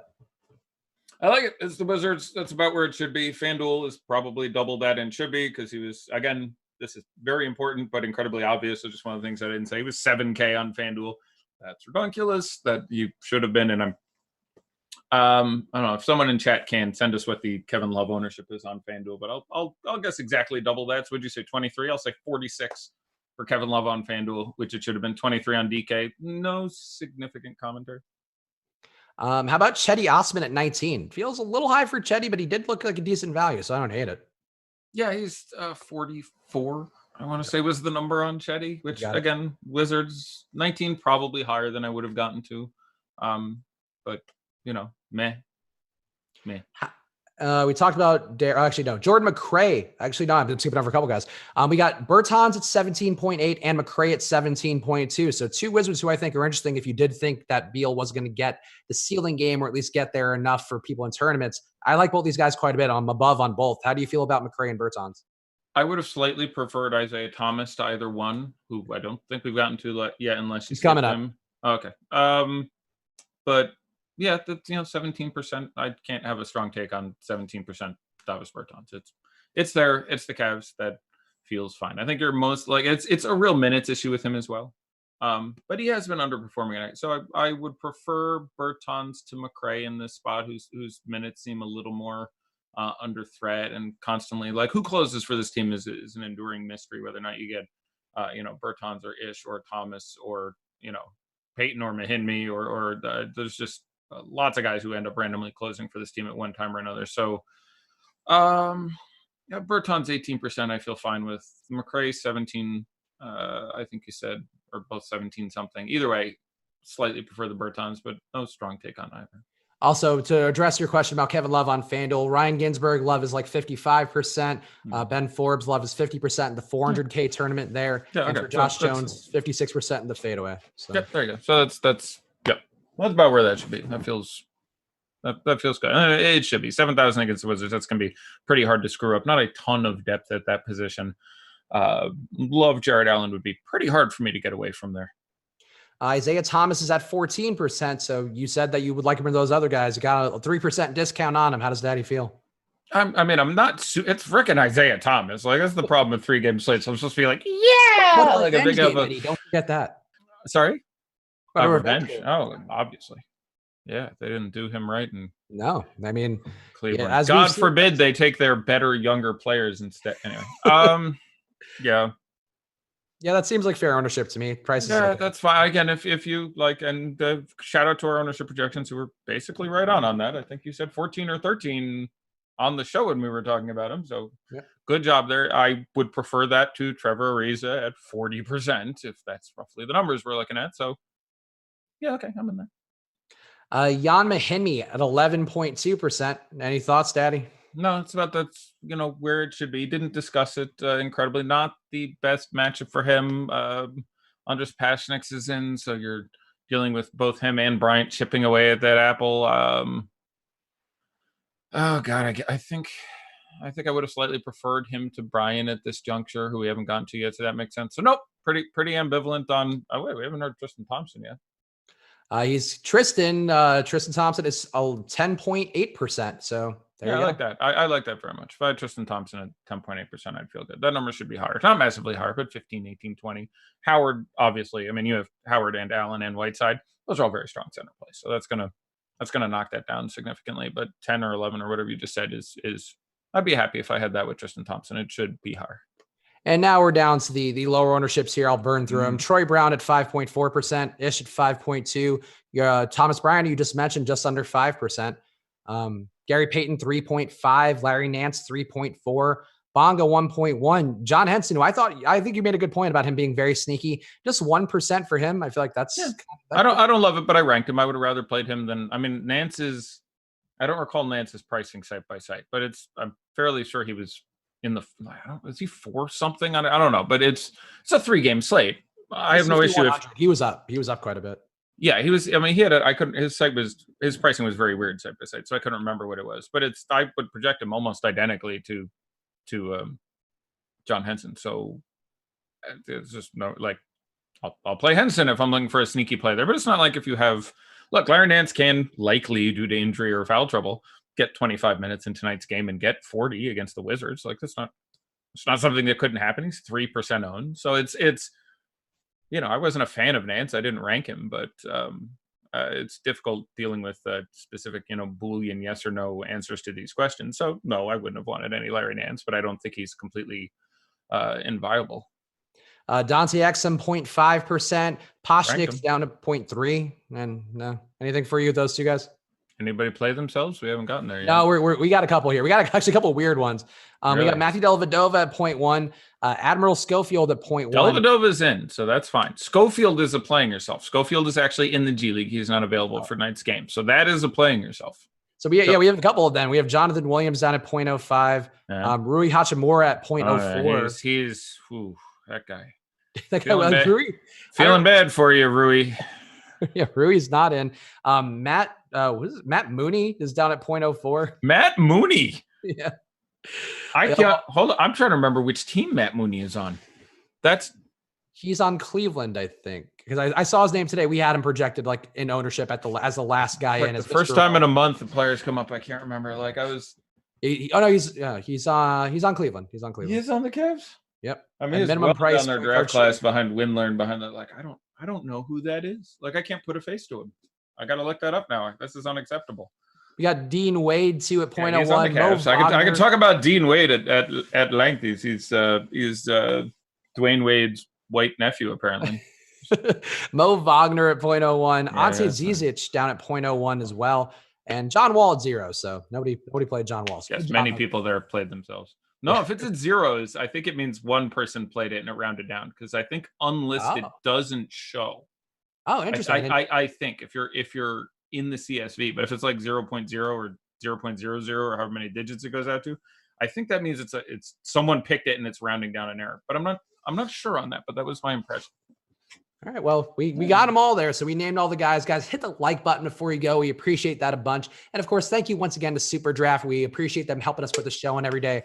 For the last time, the tournaments have all locked for the day on there over there. But go check them out on any regular day right now. You'll find overlay on a lot of tournaments for them across a bunch of sports. It's worth your effort right now to find tournaments with overlay. And SuperDraft is about as simple of a site as you can get into. Again, you can pick any player you want. No salary restrictions. It's all multiplier based. So go check them out right now. SuperDraft.io and use that promo code Awesemo for $20 on a deposit of $100 or more. And for the last time on this show, Super Bowl LIV coming up, 54 coming in just a week or so. So go use the promo code LIV for us at awesemo.com/join. It's going to be some slates, some showdown slates, some night slates coming up, and of course, more basketball tomorrow. So use that promo code to get all the data for every single sport for $54 in honor of Super Bowl 54. Check it out right now at awesemo.com/join. 1 month, all access Awesemo Plus Platinum. Everything you could possibly want in your life.